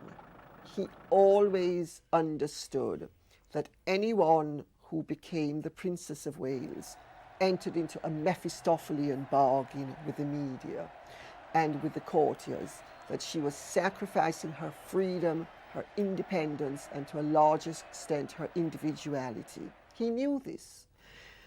And Diana knew this, because he told this to Diana, but Diana was too young to appreciate what she was really swapping and what she was really getting into.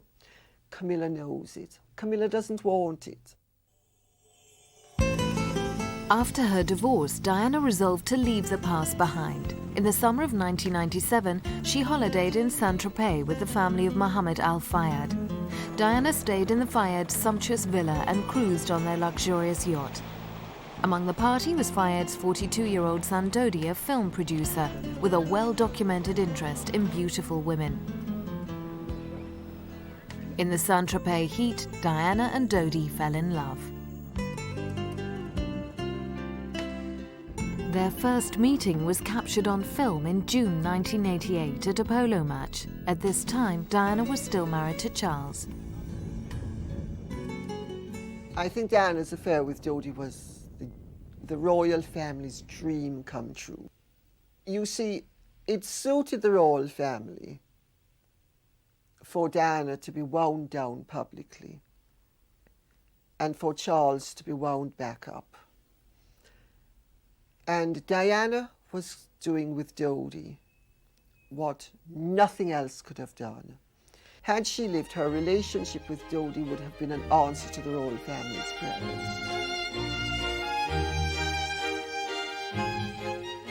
There were no happy endings. Diana and Dodi died after a Paris car crash on the 31st of August 1997. Her death and the incredible outpouring of grief forced the royal family to adapt to public opinion. Diana and Fergie had played a dangerous game and lost their status and titles. Diana's indiscretions began a chain of events which ended in the ultimate tragedy.